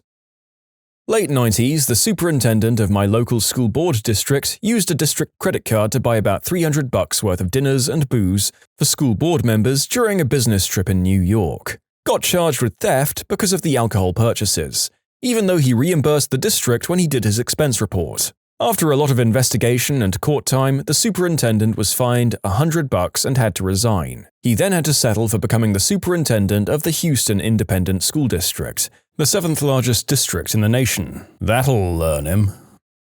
Give it to an exotic dancer before passing out. They swiped as many times as possible before leaving. He allegedly paid the $10,000 bill out of pocket so he wouldn't be discovered. My dad and I bought Pokemon cards. Granted, it was his business. buy lunch at Hooters for his employee because he wanted to be friends with him. He had only recently gotten the card back because it was taken away after his last purchase of an $80 magic kit. I rented a Lamborghini with mine, but I didn't expense it to the company, so it's fine, as long as I paid the bill by the end of the month, which I did. I just wanted to cross that off my bucket list, and I don't have any credit cards of my own, so I took the opportunity. Epic all-day drink-a-thon at the pub during a team meeting that was supposed to be 2 hours. 8 hours later, and covered in someone else's spew with my tie wrapped around my head, I stumbled back into the office. At the next Christmas party, the boss headbutted the supervisor who was responsible. He was a real jerk anyway, although I felt bad for him as he was an alcoholic. Yeah, the company is no more and still owes me $4,000. My old boss took me and a few co-workers out for a few drinks to celebrate my last day. Dropped about $5,000 on the entire night. About half of that was at the exotic dance club. I was 16 and I got a corporate card for my first job. As I was so excited, I posted a Snapchat of me and the card while some rap song about money was playing and you could see every number, but I deleted it a little bit later. That's probably why most jobs for 16-year-olds don't get corporate cards. A few years ago, my boss, at the time, sent me with the company card to buy him a calculator. I asked no questions and promptly returned with said device, only to watch him open up Microsoft Excel and say that he was finally going to be able to finish his totals column. I love this one, nowhere near the blatant corruption of some of the others, just a whole kind of other stupidity. It's almost cute. This is a Michael Scott blunder right here. There's not even any evil intent or gross skeeviness like most of the others. Just a sweet dumb boy trying to do his job. I had a boss who had a quick meeting with someone in Sydney, Australia. Naturally, he wanted to fly first class. Well, he couldn't be without his wife, so she came too. And his kids? Sure, let's throw them on the bill. Well, they couldn't possibly sleep anywhere nasty, so they got 2 suites in a 5-star hotel. Lunch and dinner every day for 4 people, plus entertainment, all on the company dime. For that 1 2-hour meeting, he and his family spent 3 weeks on a luxury holiday in Australia. Now it's been many years, but I believe the flight bill itself came to $35,000. Hotel was $30,000. Dinners, show, entertainments, amusement parks, sure, why not? And fancy wines were an equally large sum. In the end, seeing as this was a small company, 3 people were made redundant because this guy drained the pot. He was the CEO after all. He quickly came back as a contractor. So his punishment for ruining the lives of 3 people and costing the company $100,000 was that his family got a nice holiday and I guess he had to follow some different tax laws or something. Must be nice to be the CEO, huh? And I've just checked on the company, they've recovered, they're doing a booming business, and he's gone. Buy a water pick to water their plants. I accidentally pocket-bought my friend's racy adult novel off Amazon because yay, one-click ordering. I've never been so glad that they're reasonable about returns for accidental digital purchases because I did not want to explain to our purchasing officer why our department bought a book of vampire adult material. Lesson learned. Always log out of your work Amazon account. When did a random nobody absolutely blow your frickin' mind? I went to my local racquetball court looking for a pickup game when I was in my early 20s. This was in San Diego back in 91 or 92. I was reasonably athletic and I was just starting to consider myself competent at racquetball. Anyway, the only other player there was a 70-year-old retired naval officer. He offers a match, so lacking more athletic opposition, I accepted. Never before and never since have I been beaten so badly at anything. He completely and effortlessly destroyed me. We played 3 matches and I scored only 1 point. I was left exhausted and utterly broken. He barely broke a sweat. I don't think I've picked up a racket since then, so utter was my defeat. In short, senior citizen crushes cocky 21-year-old 63-1 playing racquetball. Mullet Man. I met this guy, a construction worker. He was gruff, older, and rocked a long mullet. The party in the back was thick and went all the way down his back. I thought he was just a crusty, kinda white trash dude, and started calling him Mullet Man in my head and to my co-workers. We worked for a competing firm and saw him at industry events. Fast forward a few months, and I hear him telling someone how his niece has a terminal illness, and he's growing out his hair for her to have a new wig made. He'd heard that untreated hair works best, so he figured his would be ideal. I've never felt like such a jerk. You go, mullet man, you beautiful human. I worked at an electronics retailer 2 years ago. One day, a middle-aged farmer, and I mean farmer, complete with overalls, boots, and a straight-billed cap, came into the store looking for a cell phone. I immediately sold him the simplest, easiest phone we carried, going into great detail on every feature, including the camera, sending text messages, and every imaginable part of the phone's hardware and software. The next day, the same guy comes in, and I immediately think he's having phone trouble and resign myself to an hour of explanation. He asks for an external hard drive because he wants to move his custom kernel of Linux to his new computer. I can't remember the exact details, I was totally floored by his request. He then spots my textbook on international political economy. My boss was very forgiving of me studying in slow times, and the farmer asks me 15 minutes of in-depth questions on one of the main contemporary theorists in the field, Karl Polanyi, beyond even what myself and my classmates had asked. The class was graduate level. Needless to say, I was berating myself for ever stereotyping this seemingly backwards farmer from the 60s. You've got a lot of time to sit and think about stuff when you're watching corn grow. Nice overreaching lesson on the majority of these stories. Do not judge a book by its cover. A truly ancient saying that you think most of us would have had the sense to accept by now. Apparently not. Met a guy while going through college. He was in my major and most of my classes. He was blazed most of the time and had no fricking brains about him. He failed almost every class due to not trying or slacking off and was always in an insane panic the last 2 weeks of classes to not fail. He ended up repeating classes a lot. At some point, I decided to switch colleges. I graduate this December. I got a LinkedIn request from him yesterday. He has finished his master's in engineer technology now and has buttloads of recommendations on his profile from employers that he did internships under, all giving him glowing reviews about his work ethic. I left this guy in the dust 3 years ago. Sometime between then and now, he cleaned up his act and worked so hard that not only did he close the year gap in courses between me and him due to all his failings, but he also accelerated ahead 2 additional years and finished a master's. How the frick did he do that, Fred? I watched you come to class blazed for a year, and then you cram 4 years of work into 2? Dance off with a 6'2", 150-pound white man. Never again. Tall, white, skinny dudes are black men in disguise. We've got the moves like Gumby. I have a friend who has dyslexia and is incredibly shy even around his close friends. We did an electronics project in high school where we had to design an electronic game or a metronome or some other crap. He chose to make a game and made this incredible device that played a happy little tune when you won and a sad tune when you lost. It sat in a well-molded and polished box and had a segment display on the front. I was in awe sitting there with my crappy little metronome that didn't even work. A group of family friends and I went paintballing for the first time, which ended up having a bunch of the kids against the parents. Being young and cocky, we thought it would be a stomp and marched confidently into the woods. What we forgot was that all of our parents were immigrants from Taiwan. Taiwan has mandatory military service. I was reminded of that fact rather harshly when I tried to ambush my dad. The paintball in my face pinned this fact to my memory forever.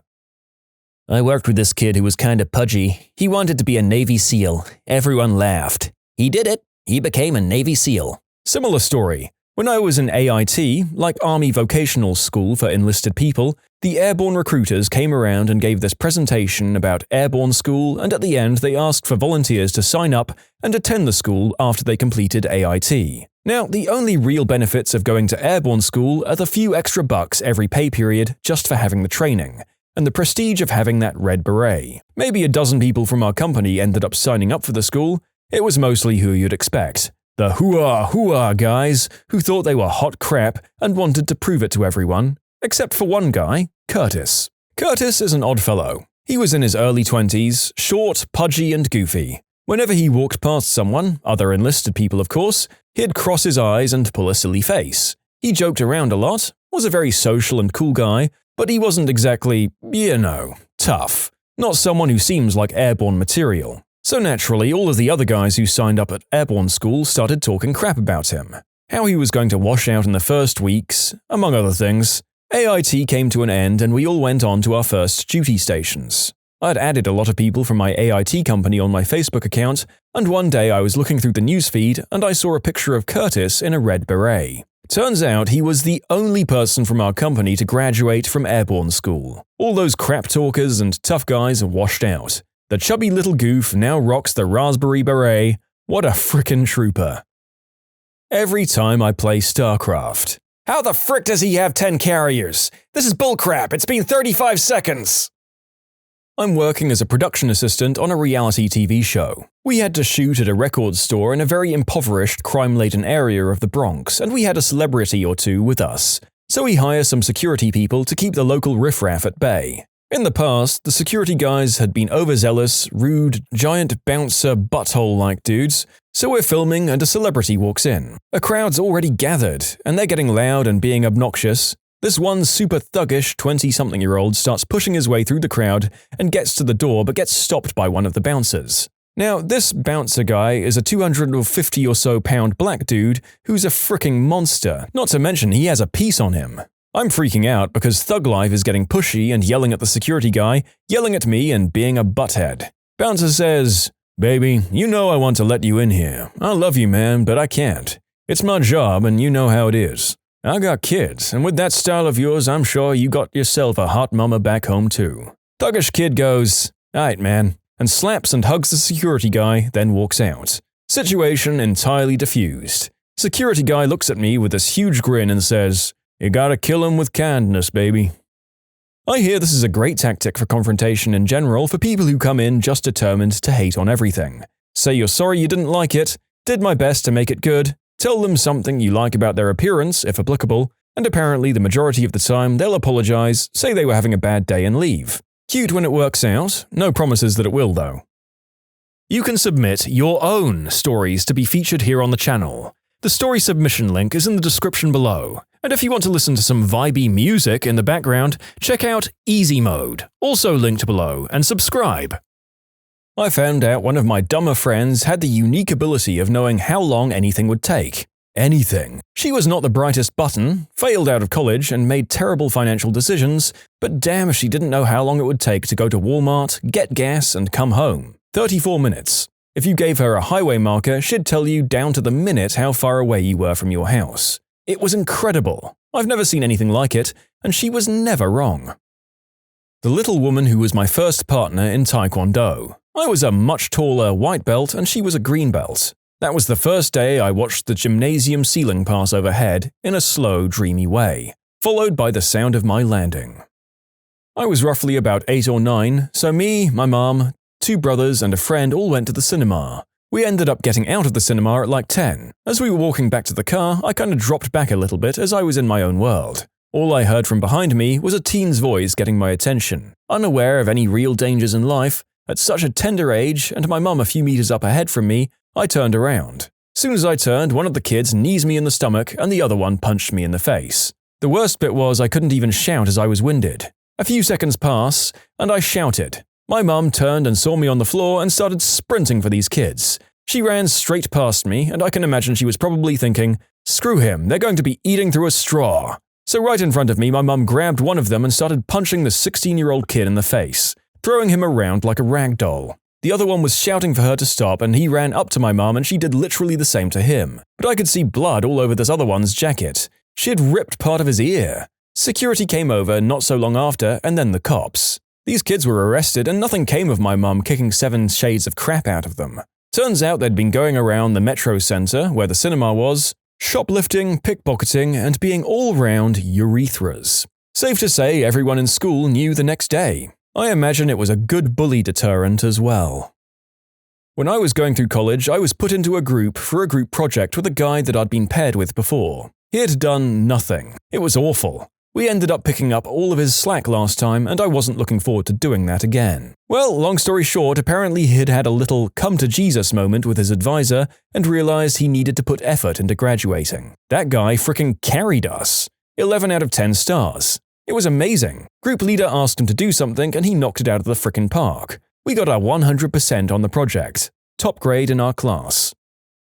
My grandpa has Parkinson's, and in the last few years he's been getting really frail to the point where you can't feel anything between the skin and the bone. Anyway, taking care of him was becoming a lot for my step-grandmother. so we tried finding a good nursing home for him.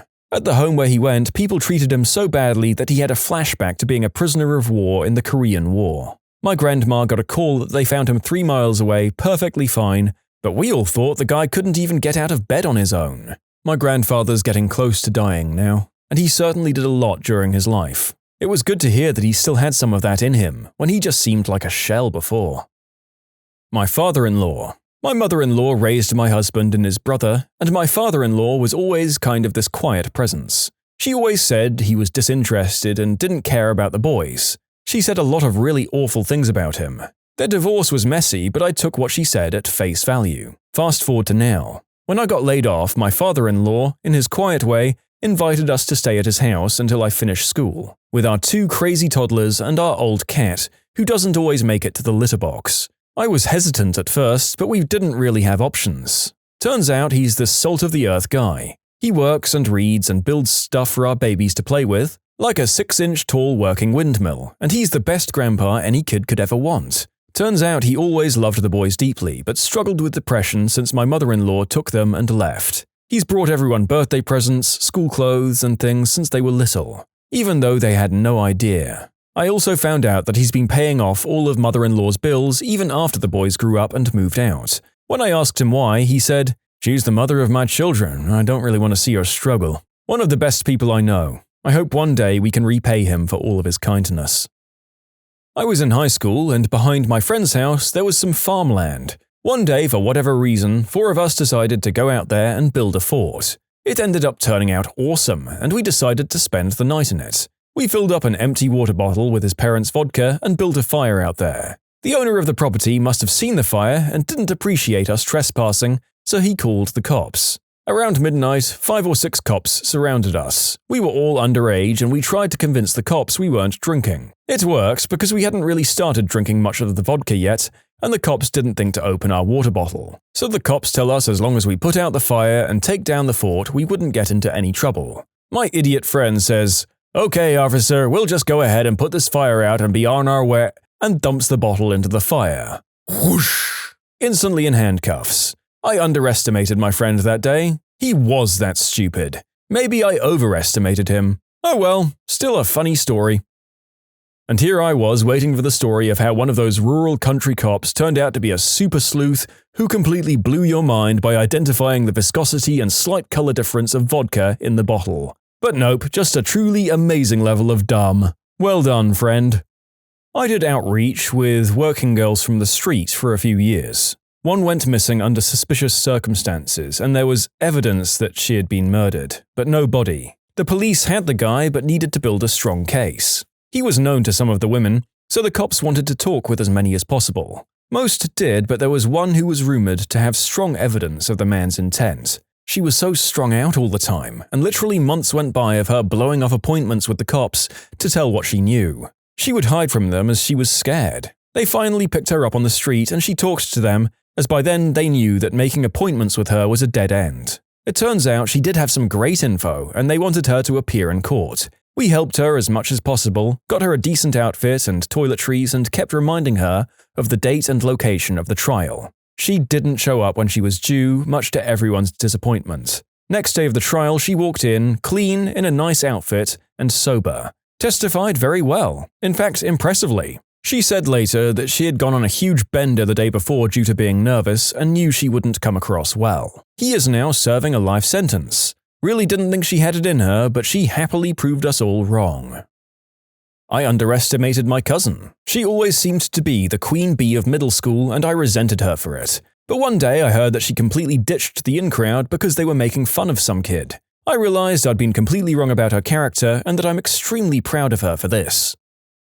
I was arguing with a customer at work. I, like a pretentious jerk, tried to reinforce a point I was making by quoting the only line I knew from Shakespeare's Merchant of Venice. She, in a fit of anger, proceeded to give me the next 20 lines of that character's soliloquy all from memory. I got owned. Big time. My kid. So he was born with some limb differences. Missing bones, clubbed hands, 3 fingers instead of 4 because 1 finger had to be made into thumbs. Was looking forward to having a boy who was into sports, but I just figured that wasn't going to happen. Didn't think he could hold a baseball bat or throw a ball straight, among other things. Figured soccer or running, if anything, would be his thing. When he was 2, he was really into hockey. I figured, he's 2, it'll pass. Nope, the little guy learned how to skate in diapers, but had a hard time holding the stick. We wrote to a whole bunch of hockey glove manufacturers, and Reebok had just brought CCM, or the other way round, and they made him custom gloves. They didn't work, but it was really freaking cool they did that. The kiddo got the first pair of RBK gloves in the world. Anyway, so he turns 4 and wants to play t-ball and soccer, and gets older and tries lacrosse, all the while playing hockey. I figure he'll give up because he won't be very good at those things, but he is. He's actually decent at soccer, baseball, lacrosse, basketball and golf, you name it. Not a star, clearly, but good enough to contribute to the team. So he turns 8 and his older buddy from the neighborhood is a hockey phenom. Gets invited to be on all these AAA summer teams, so my kid wants to do that. Well, he can contribute to the team, but he's nothing like this kid. I let him try out for a new team in the area, but they don't get enough kids for his birth year. He tries again, next year, same deal. They take a couple of kids from his birth year and put them in with the older group, but not him. So the 3rd year, he makes the team and improves immensely. But this team isn't that great, being a new team and all. So he decides he's going to play in the NHL. And to do that, he has to play Division 1 hockey. And to do that, he wants to get a scholarship to a prep school near here. And to do that, he needs to make a higher level AAA summer team. The kid has it all planned out. So I tell him, look, crazy talent like Crosby or Gretzky doesn't come along all that often. So teams still have to fill their rosters, but there's a lot of competition. And if you want to make it to that level, you have to put in the work to get there. This team he wants to make is ridiculous money, even in hockey terms. And I tell him if he wants to play summer hockey for fun, that's no problem, but if he wants to play on the expensive one, I'm going to need to see him working hard. No asking to skip practice. I'm willing to pay if he's willing to put in the work. I said nothing else. He's 11 at this time. Wouldn't you know it, the little crapbag puts in the work and makes the team. So now he's 11, and he's got scouts coming to games and invitations to play in tournaments, and the special camps are coming in. He's been schmoozing the nearest juniors coach, and one night he raced a bunch of the players on the team, who were all ages 17 to 20, and kicked 2 of their butts. One of them was 6'5" to my kid's 5'4". The coach tracked me down and told him he was saving a spot for my kid on his team. He's gotten himself TV interviews, articles in the newspaper, and spots on teams by being charming, good-looking, polite, and by being a hockey player who works hard and is coachable and puts the team's needs before his own, and sometimes over players, who are a tad better skill-wise than he is. So yeah, I totally underestimated my own kid. What an awesome story of grit and just a great attitude. And all that success and pre-planning at the age of 12? The guy's more onto his life pre-puberty than some of us are at 30. Amazing kid, he deserves all the best. Underestimated, but in a good way. There was a Super Smash Bros. Brawl tournament in 2009 at the dorms, open to all residents. It was a team tournament, so you got matched up with one person for the whole night. I got a soft-spoken guy whose first words I heard were, I thought this one had Mega Man in it. So I'm cursing several Greco-Roman gods at getting probably the biggest noob in the room. Turns out he was the best in the room and was just trolling me. Took on everyone and won with a little help from me, here and there. We later played against each other in 1v1 tournaments and he beat me by a smidge, but he helped me get a $25 Best Buy gift card. I invited my girlfriend along to paintball for my 21st birthday. Her grandparents owned a farm, so I knew she wasn't a princess, but she certainly isn't low maintenance these days. The game was Capture the Flag. The field was set up in a valley with a team on either side and a single meter-wide footbridge connecting the two sides. The flag was sitting in the middle of the bridge, the only cover being 2 waist-high walls on either side. We pushed up to the flag and were pinned by a vicious volley of vivid viscera. Naturally, I'm scared crapless and I hunker down. Clearly all that time playing first-person shooters hasn't trained me to be a super soldier at all. Just as I'd mustered enough courage to keep my head above the cover, I see my girlfriend blaze past with reckless abandon, shooting wildly. She nabs the flag, runs back past me and back towards base. She never got hit once. I have never been more stunned or impressed than that moment. In short, my girlfriend wears the pants and I go number 2 in mine. When you subscribe, make sure to hit the bell to turn on notifications. Put the playlist on in the background to finish listening to all the stories, or if you want some vibey music to put on in the background, check out easymode. If you like Am I the Genius, give Am I the Jerk a shot. Everything linked in the description.